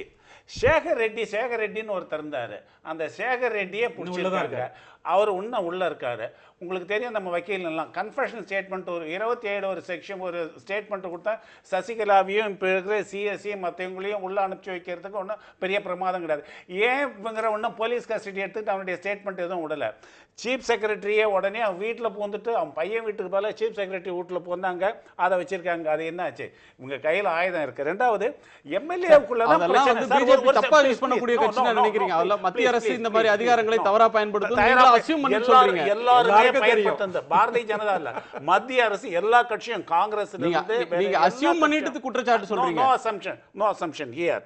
Again what is the necessity? இப்ப 11 எம்பிக்கள் எல்லாம் நாங்க பண்ண முடியும் என்றால் நீங்க பண்ணிட்டே இருக்கீங்க. சன் டிவியினுடைய மாறன் சகோதரர்கள் வெளிப்படையாக இன்னொரு தொலைக்காட்சி பற்றி சொல்ல முடியுமா? இன்னொரு தொலைக்காட்சி பற்றி நீங்க சொல்ற மாதிரி நான் எதுக்கு சொல்றேன்னா, நான் அப்படி இல்ல, நான் எதுக்காக சொல்றேன்னா அடுத்த தொலைக்காட்சி முறையில் நாங்கள் எதிலையும் தலையிடவில்லை என்பதை நீங்கள் புரிந்து கொள்ள வேண்டும் என்பதற்காக சொல்கிறேன். நீங்க எல்லாத்துலயும் தலையிடுறீங்க, அது பத்தி இல்ல விஷயம். இப்போ இன்னும் ஒண்ணு பார்க்கணும் சார். ஒண்ணு இல்ல, நீங்க ஒவ்வொன்றிலும் நாங்கள் புகுந்து உள்ளே புகுந்து ஒவ்வொன்றிலும் நாங்கள் தலையிடுவதாக சொல்லப்படுகிற குற்றச்சாட்டு உண்மைக்கு புறம்பானது என்பதற்காக சொல்கிறேன். ஒரு இடைவேளைக்கு பிறகு பேசலாம். நீங்க இன்டர்ஃபியர் பண்ணல, அது பொலிட்டிக்கல் ஸ்ட்ராட்டஜி தான். அது ஏன் நாங்க பண்ணலன்னு சொல்றாங்க? இல்ல, அப்படி சொல்றதுலயே ஒரு பொலிட்டிக்கல் ஸ்ட்ராட்டஜி இருக்கு. அப்படின்னு தான் நீங்க பார்க்கணும். That's what I am saying. அதான் நான் சொல்றேன். இவங்களை கொஞ்சம் கவனிக்கலாம். ஒரு சிறிய இடைவேளைக்கு பிறகு காலத்தின் குரல் தொடரும். அதுக்கு முன்னாடி திரு சிபி ராதாகிருஷ்ணன் அவர்களுக்கு நன்றி. நீங்க விடைபெற்று செல்லணும், வெளியூர் போகணும்னு சொன்னீங்க. மிக்க நன்றி. அரங்கில் பங்கேற்று உங்களுடைய கருத்துக்களை தெரிவித்தீங்க. சிறிய இடைவேளைக்கு பிறகு காலத்தின் குரல் தொடரும்.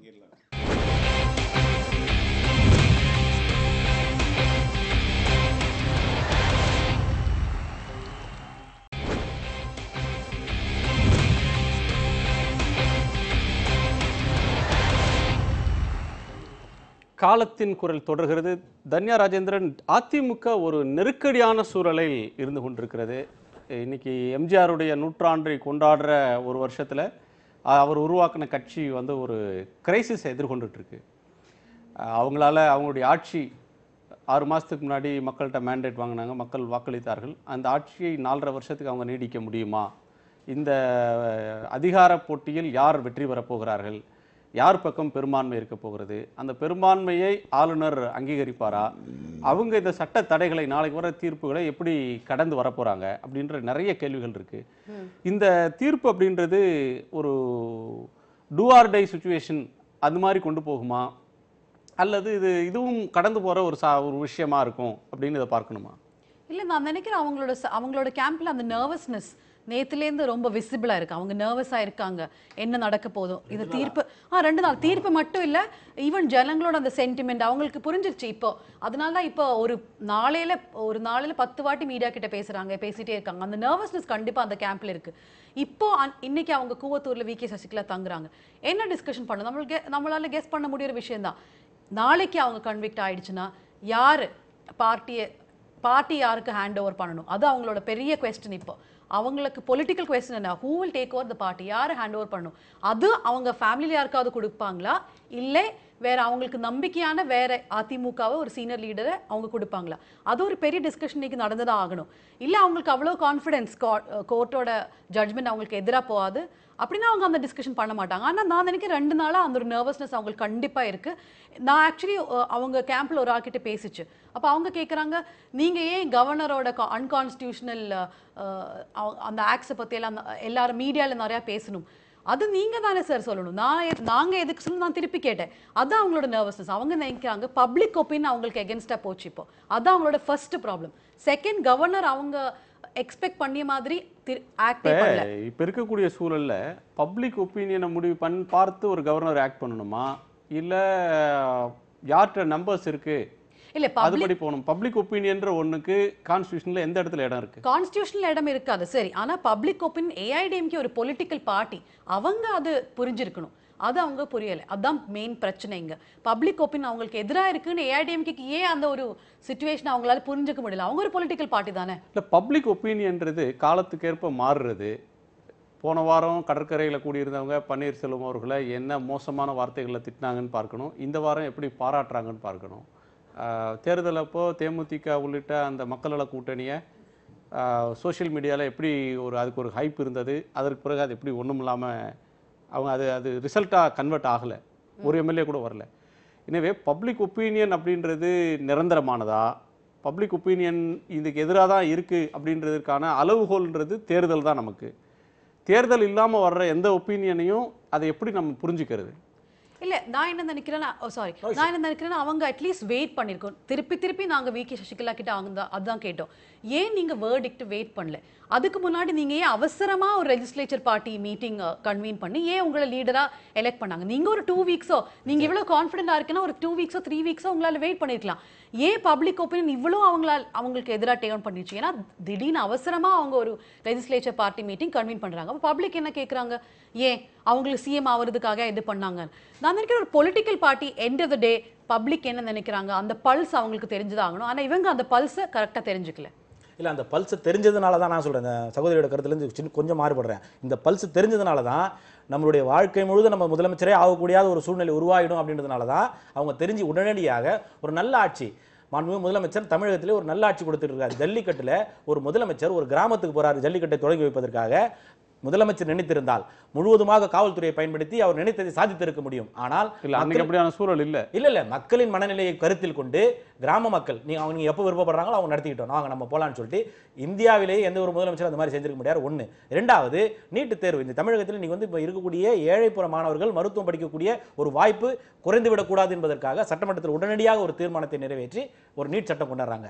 இன்னொரு துறைமுகத்தில் இது போல வருதா புயல்ல இதெல்லாம் போய் பார்த்தோன்னே அவரோட பேட்டிலே தெளிவாக சொல்லியிருப்பாரு, இது போல என்னுடைய ஆக்கப்பூர்வமான செயல்பாடுகள் அவர்களுக்கு எரிச்சலை உண்டு பண்ணியது அப்படின்னு சொல்றாரு. ஸோ இதெல்லாம் பார்க்கும்போது முதலமைச்சர் எங்க அவரோட ஸ்கோர் பண்ணிட்டு நல்ல பேர் எடுத்துருவாரு. அவருக்கு நல்ல பேர் இருக்குது, இந்த பேர் கூடுதலாக ஆகிவிடுமோ என்ற ஒரு ஐயத்தின் காரணமாக வழக்கு ஒரு புறம் இருக்கட்டும், மக்களுடைய மனநிலை ஒரு புறம் இருக்கட்டும், மக்களுடைய எதிர்பார்ப்பை நாம் அடக்கிக் கொள்ளலாம், நம்மளுடைய அதிகாரம் நம்ம இடத்தில் வருகின்ற போது எதையும் நாம் சாதித்துக் கொள்ளலாம் என்கின்ற ஒரு எண்ணத்தோடு உடனடியாக அந்த முதலமைச்சர் என்கின்ற நாற்காலியில் அமர வேண்டும் என்கின்ற ஆவல் அவங்களை இது போலலாம் செய்ய தூண்டுது. ஒன்று. இப்போ நம்ம நெறியாளர் தீர்ப்பு அப்படின்ற ஒன்றுக்கு பிறகு 2 அணியும் ஒன்றாகும், இரண்டும் இது ஒரு கட்சிக்குள்ள ஏற்பட்ட ஒரு சலசலப்பு தான், இது 2 பேரும் வெவ்வேறு கட்சி இல்ல, இது கூட ஒன்றாக கூடும் அப்படின்ற அபிப்பிராயம்லாம் நிறைய பேர் சொல்றாங்க. இந்த இடத்துல உங்ககிட்ட நான் ஒரு வேண்டுகோளை வைக்கிறேன். நான் இப்போ நீங்க பாபு முருகல் ஓபிஎஸ் ஆதரவு நீங்க போடுறதே நான் இல்ல தப்புன்னு சொல்லுவேன். நான் அதிமுக மரியாதைக்குரிய முதலமைச்சர் அவருடைய தலைமையில தான் இயங்கிக் கொண்டிருக்கிறது. ஒய் பிகாஸ் பொருளாளரும் அவைத்தலைவரும் அங்க இருக்கிறாங்க, பொதுக்குழு உறுப்பினர்கள் இப்போ தற்காலிக ஒரு பொதுச் செயலாளர் தான் சசிகலா. ஒரு பொதுக்குழு செயற்குழு கூட்டம் நடக்குதுன்னு சொன்னா அண்ணனுக்கு நல்லா தெரியும், அவைத்தலைவர் இல்லாமல் பொதுக்குழு செயற்குழு நடத்த முடியாது. கட்சியினுடைய அவைத்தலைவர் திரு மதுசூதனன் அவர்கள் இங்க இருக்கிறாரு. அப்படி இருக்கும்போது அதிமுக நாங்க தான், அதனால நீங்க அதிமுக எங்களை போடுறதா சரியா இருக்குன்றது நேரத்தில் சொல்லிட்டு இதனால இதனுடைய தொடர்ச்சியாக நிச்சயமாக இந்த வழக்கு சம்பந்தமா நம்ம பார்க்குறோம் அப்படின்னா வழக்கு நாளைக்கு எப்படி வேணா போகலாம். ஏன்னா வழக்கு நீதிமன்றத்தை நம்ம குறைத்து மதிப்பிட முடியாது. அண்ணன் சொன்ன மாதிரி நீங்க நம்ம எதிர்பார்க்கறதுல நீதிமன்றம் செய்யறது இல்லைன்னாரு, அதனால் அதெல்லாம் நடக்கிறது இல்லை. இப்போ நம்ம நிறையா இருந்தாலும் இந்த வழக்கு நான் சொன்ன மாதிரி 4 விதமான ஸ்டெப்ஸ் இருக்குது. இதில் எது நடந்தாலுமே காலதாமதம் ஆவதற்குண்டான வாய்ப்புகள் இருக்கிறது. அந்த காலதாமத்தை ஏன் இப்போ இந்த ஊடகங்களும் பத்திரிகை துறையும் கவர்னர் ஏன் காலதாமதம் பண்றாரு, கவர்னர் ஏன் காலதாமதம் பண்றாரு, ஊடகங்களுக்கும் பத்திரிகை துறைக்கும் ஒரு ட்விஸ்ட் இருந்துனே இருக்கணும், ஃபிளாஷ் நியூஸ் வந்துனே இருக்கணும் அப்படிங்கிற ஒரு எண்ணத்தின் அடிப்படையில் தான் உடனடியா நாம நினைக்கிறதா நீங்க வந்து ஊடகத்துக்கு ஃபிளாஷ் நியூஸே தேவையில்லை. ஆனா ஊடகம் வந்து ஆளுநர் வந்து நான் முடிச்சிடுறேன். ஆளுநர் வந்து ஒரு முதலமைச்சர் ஒரு ஆளும் தரப்புல ஒரு தேர்ந்தெடுக்கப்பட்ட ஒருத்தர் கொடுக்கிற கடிதத்துக்கு அவர் எந்த ரெஸ்பான்ஸும் சொல்ல மாட்டாரு, அதுக்கு எப்ப வருவோம்னு சொல்ல மாட்டாரு. ஆனால் அதை பற்றி யாருமே கேள்வி கேட்கக்கூடாது. அப்படி கேள்வி கேட்டா அந்த கேள்விகள் தவறு. ஒரு 5 நாள் அவருடைய தாமதத்தை பொறுத்துக் கொள்ள முடியாத நீங்கள் எங்களுக்கு ஒன்றும் பொறுமை இல்லாம இல்ல, யாருக்கு தேவையோ அவங்களுக்கு இப்ப இந்த பதில் யாருக்கு தேவையோ அவங்களுக்கு இருக்கட்டும். பொறுத்துக் கொள்ள முடியாதவர்கள் 75 நாள் கவர்னர் போய் பார்த்தாரு, கவர்னர் ஏதாவது கேள்வி கேட்டீங்களா? அன்னைக்கு வந்து கவர்னர் ஒரு அறிக்கை கொடுத்தாரு இல்லங்க, என்ன நான் ஆளுநர் மாலி நாங்க எதிர்பார்த்துட்டு இருக்கிறோம். ஆளுநர் போனார், அப்பல்லோ போனார், பார்த்துட்டு வந்து என்ன சொல்றாரு, ஏன்னா அவர் தான் நிலைமையை தெளிவுபடுத்துவார். ஒரு கான்ஸ்டிடியூஷனல் ஹெட் அப்படின்னு பார்க்கும்போது அவர் அறிக்கை கொடுத்தாரு, விரிவான அறிக்கை கொடுத்தாரு. அவர் அறிக்கை கொடுத்தாரு, அந்த அறிக்கையில் என்ன கொடுத்தாரு அன்னைக்கு அவரு, அன்னைக்கு என்ன அறிக்கை கொடுத்தாரு? எதுவுமே சொல்லல. அதுதான் ஆளுநர் அன்னைக்கு பண்ணது. நம்ம பேசலாம். இந்த லீகல் ஆப்ஷன்ஸ் அப்படின்றது என்னவாக இருக்கும்? லீகல் ஆப்ஷன்ஸ் அப்படின்னு சொன்னால் இப்போ அவர் என்ன செய்வார்? இந்த தீர்ப்புக்கு பிறகு தீர்ப்பு எப்படியா இருந்தாலும் ஆளுநர் இருக்கிற யதார்த்த நிலைமையை வச்சுக்கிட்டு தீர்ப்பு எப்படி போகக்கூடும். அது தீர்ப்புனா அதுக்கு நுட்பங்களுக்குள்ள போக தேவையில்லை. குன்ஹா குற்றவாளிகள்னு தீர்ப்பளிச்சார், குமாரசாமி நிரபராதிகள் தீர்ப்பளிச்சார். இப்ப குமாரசாமி அளித்த தீர்ப்புக்கு எதிராக ஒரு மேல்முறையீடு செய்யப்பட்டிருக்கிறது. கர்நாடக அரசும் மேல்முறையீடு செய்திருக்கிறது. அதுல திமுகவுடைய பொதுச் செயலாளர் அன்பழகன் அவர்களும் அதுல மனுதாரராக இணைஞ்சிருக்கிறார். இப்ப அந்த தீர்ப்பை சேலஞ்ச் பண்ணியிருக்காங்க. இப்ப நீதிபதிகள் முன்னாடி இருக்கக்கூடிய வாய்ப்புகள் என்ன? பொதுவான ஒரு கிரிமினல் வழக்குகள்ல என்ன மாதிரியான அணுகுமுறையை சுப்ரீம் கோர்ட் கடைபிடிக்கும்? இது ஒரு செகண்ட் அப்பீல், சிவில் கேஸ் இல்லைன்னா அதை செகண்ட் அப்பீல்னு சொல்லுவாங்க. This is also appeal. இது எஸ்எல்பிஎல் போகுது, ஸ்பெஷல் லீவ் பெட்டிஷனில். இந்த கேஸ்லேயும் ஃபேக்ட்ஸ் அதிகமாக, அதாவது சாட்சியத்தை ரொம்ப மைன்யூட்டாக மைக்ரோஸ்கோப் வச்சுக்கிட்டு போத கண்ணாடி வச்சுன்னு பார்க்க மாட்டாங்க, மேலெழுந்த வாரியாக தான் பார்ப்பாங்க. And if there is any error அந்த ஃபேஸ் ஆஃப் த ரெக்கார்டு, சிலதெல்லாம் அந்த ஃபைண்டிங் பெர்வர்ஸாக இருந்தது அப்படின்னு சொன்னால் அது ஹைகோர்ட்டினுடைய உத்தரவை ரத்து பண்ணிவிட்டு கீழ்கோர்ட்டு கொடுத்த உத்தரவே சரின்னு சொல்லும். நிறைய வழக்குகளை பார்த்தா நூற்றுக்கணக்கான வழக்கை நம்ம காட்ட முடியும். உதாரணத்துக்கு district munsif court, lowest court of civil கோர்ட்டில் ஹையரார்க்கி டிஸ்ட்ரிக்ட் முன்சிப் கோர்ட்டு, அந்த தீர்ப்புக்கு மேலே சப்கோர்ட்டு தீர்ப்பை மாற்றி தப்புன்னு சொல்லும். அதுக்கு மேலே செகண்ட் அப்பீல் ஹைகோர்ட்டு நோனும் அதுவும் கரெக்டு தான் அப்படின்னு சொல்லும். ஆனால் சுப்ரீம் கோர்ட்டு எஸ்ஐபியில் போகும்போது டிஸ்ட்ரிக்ட் முன்சிப் சொன்னது தான் கரெக்டுன்னு சொன்ன வந்தாலும் நிறைய கேஸ் நாங்கள் பார்த்துருக்கோம். அதனால் இது ஒரு தனிநபர், அதே டிஸ்ட்ரிக்ட் கோர்ட்டில் இருந்த குன்ஹாவும் அவர் ஹைகோர்ட் ஜட்ஜ் ஆகிட்டார். ஒரு ஜட்ஜினுடைய தீர்ப்பை இன்னொரு ஜட்ஜி நான் ஒத்துக்கல அப்படின்றார், பிகாஸ் பெரிய கோர்ட்டுன்றதுனால. ஆனால் இப்போ விசாரிக்கிறது சுப்ரீம் கோர்ட்டு, 2 பேர் உள்ள அமர்வு தான் அதை பார்க்குது. இந்த கோர்ட் இந்த வழக்கினுடைய தீர்ப்பை மாற்றி அமைக்கிறதுக்கு நிறைய வாய்ப்புகள் இருக்குது.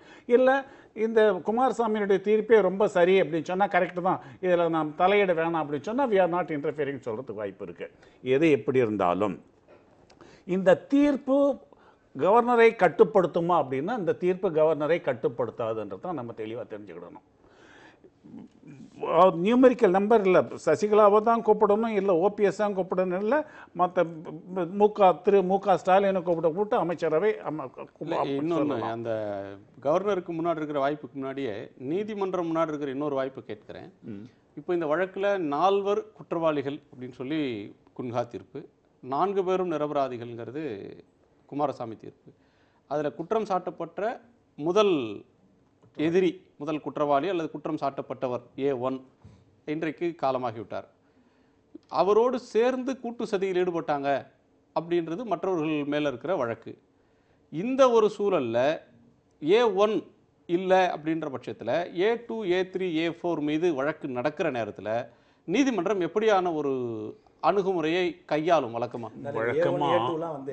வழக்கமாக ஒரே ஒரு அக்யூஸ்டு இருக்கிறாங்க அப்படின்னு சொன்னால் அந்த வழக்கு குற்றவாளி காலம் ஆகிட்டா வழக்கு அபேட் ஆகிடும், அதாவது செத்து போயிடும் வழக்கே, அவர் மேற்கொண்டு நடக்காது.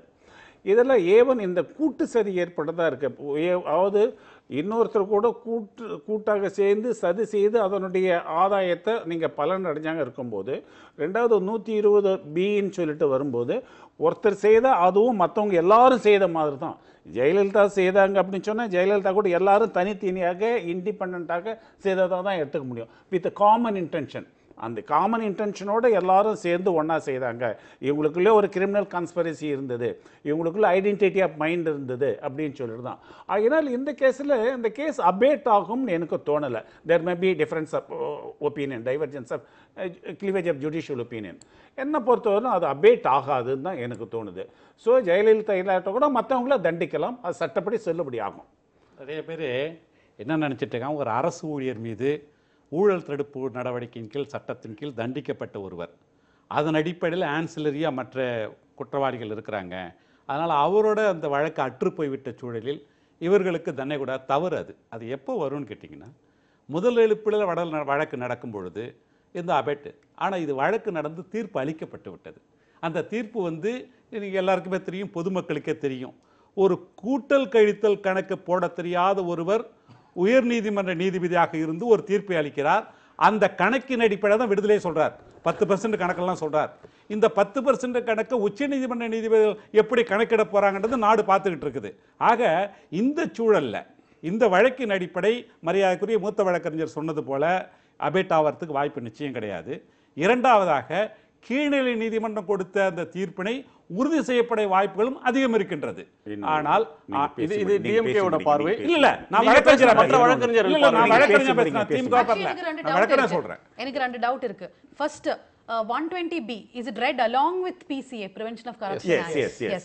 செகண்ட் டவுட், இப்போ அட்டார்னி ஜெனரல் இன்னைக்கு சொல்லிருக்காங்க ஃப்ளோர் டெஸ்ட்டுக்கு ஒரு சான்ஸ் கொடுக்கணும்னு.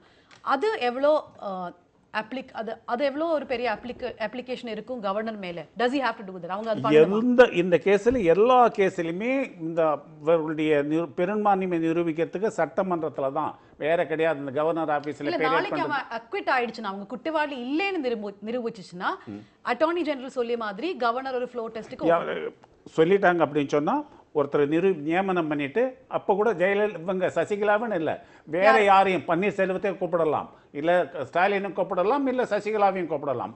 கூப்பிட்டுட்ட பிறகு மந்திரி சபை அமைக்க சொல்லிட்டு ஒரு காலக்கெடு கொடுத்துட்டு உங்களுடைய பெரும்பான்மையை நீதி அசம்பிளியில் நீங்கள் நிரூபிக்கன்னு சொல்லணும்.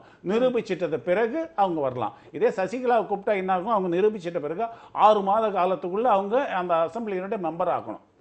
இப்போ ஓபிஎஸ் இருக்காரு அப்படின்னு சொன்னால் ஓபிஎஸ்க்கு ஒன்றும் அவர் என்னன்னா அவங்களோட ஒரே ஒரு சென்டென்ஸில் ஒரு தீர்மானம் ஏற்றனா போதும். The serves has the full confidence with the ministry headed by P Panneerselvam, பன்னீர்செல்வம்னு சொல்லிட்டா போதும். Because he continue to be the chief minister. இவர் மேலே இந்த அவைக்கு முழு நம்பிக்கை இருக்குதுன்னு சொல்லிட்டா போதும். அந்த தீர்மானம் தான் ஃப்ளோர் டெஸ்ட். அதை பாஸ் பண்ணிட்டாங்கன்னா தீர்ந்து போச்சு. இந்தமா வராங்கன்னா தன்னுடைய அதே மாதிரி என் மேலே நம்பிக்கை இருக்குன்னு சொல்லிட்டு இவங்க தீர்மானம் பண்ணணும், இல்லை அதை மெஜாரிட்டி பேர் வாக்களிக்கணும். இதே எவரை கூப்பிட்டுட்டு திரு மு.க. ஸ்டாலினை கூப்பிட்டு நீங்கள் மந்திரி சபைங்கன்னா perfectly valid in law, it cannot be questioned. Because in his discretion அவர் கவர்னர் இவரால் ஒரு இது கொடுக்க முடியும் அப்படின்னு சொன்னால் கட்டாயம் கொடுக்கறது நிறைய வாய்ப்பு இருக்குது. அப்படி எதுவும் இல்லைன்னா இருக்கிற சூழ்நிலை எல்லாம் ஹார்ஸ் ட்ரேடிங் வியாபாரம், சந்தையில் மாட்டு வியாபாரம், ஆட்டோ வியாபாரம், குதிரை வியாபாரம் நடக்குதுன்னா இவங்களால ஒன்றும் பண்ண முடியாதுன்னா he can dismiss. ஏற்கனவே ரிசைன் பண்ணிட்டே இருக்கார் இல்லையா, he can dismiss. ஆளுநர் மேல இன்னொன்று கட்சி தாவல் தடை சட்டத்தையும் அவர் கணக்கில் எடுத்துக்கணும். குதிரை பேரம்னு சொல்ற எம்எல்ஏக்கள் விலை பேசப்படுறதையும் தடுக்கிறதையும் அவர் கணக்கில் எடுத்துக்கொள்ளணும். அவருடைய செயல்பாட்டை எஸ்ஆர் பொம்மை வழக்குல நீங்க பாத்தீங்கன்னா, எஸ்ஆர் பொம்மை வழக்குனாங்க. எஸ்ஆர் பொம்மை வழக்குல 356 என்ன சொல்றாங்கன்னா, அவருடைய கவர்னருடைய அறிக்கை எடுத்துக்கிட்டு dissolving the assembly, that is the main issue. இதில் இவர் சஸ்பெண்டட் அனிமேஷனில் இந்த 6 மாதத்துக்கு இந்த இது அசம்பிளியை நான் சஸ்பெண்ட் பண்ணி வைக்கிறேன் அப்படின்னு சொல்லிட்டு அதுக்கு பிறகு கூச்சல் குழப்பெல்லாம் நடந்துட்டு பிறகு வேற ஒருத்தரை வாய்ப்பு கொடுக்கலாம். ஒன்று சசிகலா விடுதலை ஆகிட்டாங்கன்னா சசிகலா கூப்பிடலாம், இல்லை சசிகலா கூப்பிடாட்டி கூட ஸ்டாலினை கூப்பிடலாம், இல்லை பன்னீர்செல்வத்தையும் கூப்பிடலாம். இந்த ஆப்ஷன் அவருக்கு முன்னாடி இருக்குது. இதுவே இல்லைன்னா கூத்தாடி போட்டு உடைத்தாண்டின்ற மாதிரி 6 மாதம் சஸ்பெண்டட் அனிமேஷன், நீங்கள் உங்கள் சண்டையெல்லாம் முடிச்சுட்டு வாங்க அப்பான்னு சொல்லிட்டு 6 மாதத்துக்கு சஸ்பெண்ட் பண்ணி வச்சுட்டு, ஆனால் இது எல்லாம் இருக்கும். இது அசம்பிளி எல்லாம் இருக்கும், கவர்னருடைய ஆட்சி நடக்கும். 6 மாதத்துக்கு பிறகு இவங்க தேர்ந்தெடுத்த பிறகு மறுபடியும் பண்ணுவாங்க. இந்த வழக்கில் என்ன நான் சொன்ன 4 ஆஸ்பெக்ட் இல்லாமல் 5வது ஒரு ஆஸ்பெக்ட் இருக்குது. ஏற்கனவே இவங்க என்ன பண்ணியிருக்காங்க, ஒரு 30 நாள் வந்து ரிமாண்டில் இருந்திருக்காங்க. ஃபர்ஸ்ட் நம்ம இந்த கேஸை ஃபைல் பண்ணும்போது டிஏ கேஸ் ஃபைல் பண்ண உடனே ஒரு 30 நாள் ரிமாண்ட் இருந்திருக்காங்க. அதுக்கப்புறம் இந்த பெங்களூர் கோர்ட்டு தீர்ப்பில் ஒரு 21 நாள் உள்ள இருந்திருக்காங்க. ஸோ 51 நாள் உள்ள இருந்திருக்காங்க. இந்த 51 நாளையும் இந்த 4 வருஷம் தண்டனை 100 கோடி ரூபாய் அபராதம் சொல்லியிருக்காங்க. சுப்ரீம் கோர்ட்டு நாங்கள் பெங்களூர் கோர்ட்டு சொன்னது தப்பு, நாங்கள் இதில் உங்க மேலே குற்றச்சாட்டை நாங்கள் கண்டுபிடிச்சிருக்கிறோம், இருந்தாலும் அந்த 4 வருஷ தண்டனை 100 கோடி ரூபாய் வேணான்னு சொல்லிட்டு இருக்கக்கூடிய தண்டனைக்கு ஒரு அமௌண்ட்டை போட்டுட்டு செட் ஆஃப் பண்ணி விடுறதுக்கு உண்டான வாய்ப்பு இருக்குது. 51 நாள் பிரிவென்ஷன் ஆஃப் கரப்ஷன் ஆக்ட்ல செட் ஆஃப் வந்து மினிமம் 1 இயர், அதை குறைஞ்ச செட் ஆஃப்லாம் பண்ண முடியாது. ஒன்று. செகண்ட் திங் வந்து இதில் என்னன்னு கேட்டீங்கன்னா இருந்த பீரியட்லாம் பண்ண முடியாது. அப்படியே வந்து ஒரு நாள் கன்விஷனாக இருந்தால் கூட பிசி ஆக்ட்ல அவங்க முதலமைச்சர் ஊழல் தடுப்பு சட்டத்தில் ஒரு நாள் முடியாது. தண்டனை பெற்ற குற்றவாளியாக இருந்தாலும் அவர் தேர்தலில் போட்டியிட தகுதி இல்லை. 6 years. நான் இந்த 6 ஆண்டுல போட்டியிட முடியாது. இல்ல அண்ணன் சொல்ற மாதிரி அது சசிகலா அவர்கள் வேகப்படுத்தியதன் காரணமாக இந்த தீர்ப்புக்கு ஒரு மிகப்பெரிய முக்கியத்துவம் ஏன் வந்ததுன்னு சொன்னா, கடந்த ஞாயிற்றுக்கிழமை அவர்கள் எடுத்த முடிவு, அந்த முடிவு அவங்க எடுக்காமல் தள்ளி போட்டிருந்தா இப்படியான ஒரு நெருக்கடி, இந்த தீர்ப்புக்கு மீதான ஒரு இம்பார்ட்டன்ஸ், இதுக்கு இவ்வளவு முக்கியத்துவம் கொடுக்காத ஒரு நிலைமை கூட வந்திருக்கலாம். அதிமுகவினர் கூட இதுல இந்த தீர்ப்பு பாதகமாக போகணும் அப்படின்னு நினைக்கிற ஒரு தரப்பு கூட அந்த 4 பேரில் ஒருவர் ஜெயலலிதா, அவர் மீதும் இந்த குற்றம் நிரூபணம் அப்படின்ற ஒரு நிலையில தான் தீர்ப்பு பாதகமாக போகும். இதுல ஒருத்தர் எக்ஸானரேட் ஆயிட்டு மற்றவங்க அக்யூஸ்ட் ஆகிறதுக்கு வாய்ப்பு இல்லை. ஒருவர் குற்றவாளி என்றால் 4 குற்றவாளிகள், ஒருவர் நிரபராதி என்றால் 4 நிரபராதிகள். எனவே ஜெயலலிதா அவர்களுக்கு விடுதலை வேண்டும், சசிகலா அவர்கள் தண்டிக்கப்பட வேண்டும் அப்படின்னு பார்க்கிற பார்வை இன்றைக்கு இல்லை வந்திருக்கக்கூடிய ஒரு சூழல்ல அந்த பார்வையும் கூட தப்பி போயிருக்கக்கூடிய சூழல் வந்திருக்கும். இப்போ நம்ம நிறைவு பகுதியில் உங்கள் 4 கருத்தையும் கேட்க விரும்புகிறேன். நாளை என்ன நடக்கும், ஆளுநர் முன்னாடி இருக்கிற வாய்ப்புகள் என்ன திருபாபு? இல்லை, இப்போ நாளைக்கு வந்து நான் சொன்ன மாதிரி ஆப்ஷன்ஸ் இருக்குது நிறைய. விடுதலையும் ஆகலாம், கன்விக்ஷனும் ஆகலாம், லார்ஜர் பெஞ்சில் ரெஃபர் பண்ணலாம், ஸ்பிளிட் வெர்டிக்ட் இருக்கலாம். அண்ணன் சொன்னாங்க செட் ஆஃப் பண்ண முடியாதுன்னு சொல்லி சொன்னால் அந்த ஒரு வாய்ப்பு இருக்கிறதுக்கு உண்டான வாய்ப்புகள் இல்லை. இப்படி இருக்கும்போது கன்விக்ஷன் அப்படின்னு வரும்போது நிச்சயமாக ஆளுநர் அவருடைய அதிகாரத்தை பயன்படுத்தி இன்னும் சில நாட்களை தள்ளி போட்டு வேற யாராவது அவங்களை தேர்ந்தெடுக்க சொல்லி பெரும்பான்மையை நிரூபிக்கக்கூடிய பட்சத்திலே தேர்ந்தெடுக்கலாம். ஆனால் கன்விக்ஷன் வந்துருச்சுன்னு சொன்னால், கன்விக்ஷன் வந்தாலும் வரலனாலும் மாண்புமிகு முதலமைச்சருடைய ஆட்சி தொடர போகிறது. அவர் நிச்சயமாக ஃப்ளோர் டெஸ்ட்டில் வின் பண்ணுவார். அவருடைய பெரும்பான்மையை நிரூபிப்பதற்கு உண்டான வாய்ப்புகள் நிறைய இருக்குது. ஏன்னா எவ்வளவு பேர் வேணும் இல்லை, அதான் சொல்ல வரேன். 117 இப்போ என்னன்னா பாராளுமன்ற உறுப்பினர்களை ஃப்ரீயாக வச்சிருக்கிறாங்க. அவங்க யார்கிட்டையும் எந்த விதமான இதுவும் இல்லை. அதனால அவங்களுடைய மனசாட்சிக்கு கட்டுப்பட்டு யார்கிட்ட போகணும், நல்லவர்கிட்ட போகணுமா அப்படின்னு சொல்லி அவங்க இங்கே வராங்க. ஆனால் இன்னைக்கு பாதுகாப்பின் அடிப்படையில் பாராளுமன்ற உறுப்பினர் டெல்லிக்கு போறவங்க வர்றவங்க, எம்எல்ஏக்கள் டெல்லிக்கு போகாதவங்க இல்லை. இப்போ அவங்க சொல்ற காரணம் என்னன்னா, நாங்கள் எல்லாரும் ஒன்றா வச்சிருக்கிறோம். எதுக்கு ஒன்றா வச்சிருக்கிறோம் அப்படின்னு சொன்னால், கவர்னர் எப்போ வேணா கூப்பிடுவார், நாங்கள் வந்துடுவோம். எம்எல்ஏ ஹாஸ்டலுக்கும் செக்ரட்டரியேட்டுக்கும் தூரம் எவ்வளோ இருக்குது, கூவத்தூருக்கும் செக்ரட்டரியேட்டுக்கும் எவ்வளோ தூரம் இருக்குது. எம்எல்ஏ ஹாஸ்டல் 2 படுக்கை ஹாஸ்டல் நல்ல வசதியான ஒரு ஹாஸ்டல் தான் கட்டி கொடுத்துருக்காங்க. அப்படி இருக்கும்போது அங்கிருந்து அவங்க போறது ஈஸியா, உங்களுக்கு கூவத்தூர்ல இருந்து வர்றது ஈஸியா. எதுக்கு தேவையில்லாம அவங்கள ராங்ஃபுல் ரெஸ்ட்ரிக்ட் நாங்க எதுக்கு வச்சிருக்கீங்க? இங்க மற்ற எதிர்த்தரப்பு பணப்பெட்டிகளோடு பல சக்திகள், இதற்கு பின்னாடி இருக்கக்கூடிய சக்திகள் நிறைய தொழிலதிபர்கள், நிறைய வேற தரப்பட்டவர்கள் பணப்பெட்டிகளோடு அலைகிறார்கள். அவர்கள் இருந்து பாதுகாத்து வைக்கணும் சொல்லி ஏடிஎம்கே தரப்புல ஒரு பேச்சாளர் வந்து பேசுறாங்க. அதுதான் உங்க கேள்வி. ஒரே நிமிஷமா அந்த கேள்வி தான் சொல்ல வரேன் நான். இப்ப அந்த ராங்ஃபுல் ரெஸ்ட்ரிக்ஷன் சொல்லி எச்சிபி போட்டிருக்கிற சட்டமன்ற உறுப்பினர் மரியாதைக்குரிய கீதா என்ன சொல்லியிருக்காங்கன்னா, என் குழந்தையெல்லாம் கூப்பிட்டு கொலை பண்ணிடுவேன்னு மிரட்டினாங்க அப்படின்னு சொல்லியிருக்காங்க. யாரு மிரட்டினது? உங்க குழந்தைய கொண்டு வந்து யார் மிரட்டினது? நீ எங்க போய் எதுக்கு உட்காந்துருக்கிற? இல்ல அதேதான் சசிகலா அவர்கள் சொன்னா. நம்ம நிறைவு பகுதியில் வர நாளைக்குள்ள ஆப்ஷன் போவோம், முடிக்கணும். நாளைய நிலைமை, இந்த ஜட்ஜ்மெண்டோட சிக்னிஃபிகன்ஸ் என்ன? இது நாளைக்கு இது தமிழ்நாடு அரசியல் வரலாறுல அதிமுக அண்ட் சசிகலா இவங்க 2 பேருக்குமான பொலிட்டிக்கல் கரியர்ல வந்து இது என்ன மாதிரியான தாக்கத்தை ஏற்படுத்தும்? ஆக்சுவலி நாளைக்கு ஜட்ஜ்மெண்ட் மோர் தென் அதிமுக, அது சசிகலாவுக்கு தான் ரொம்ப இம்பார்ட்டன்ட். ஏன்னா அது அவங்களுக்கு எதிராக போச்சால் இந்த பார்ட்டி இப்போ சஸ்டெயின் பண்ணும் இன்னும் ஒரு நம்பிக்கை இருக்கு. ஏன்னா இவ்வளோ லீடர்ஸ் எல்லாரும் முன்னாடி வராங்க, ஐ திங்க் ஸோ.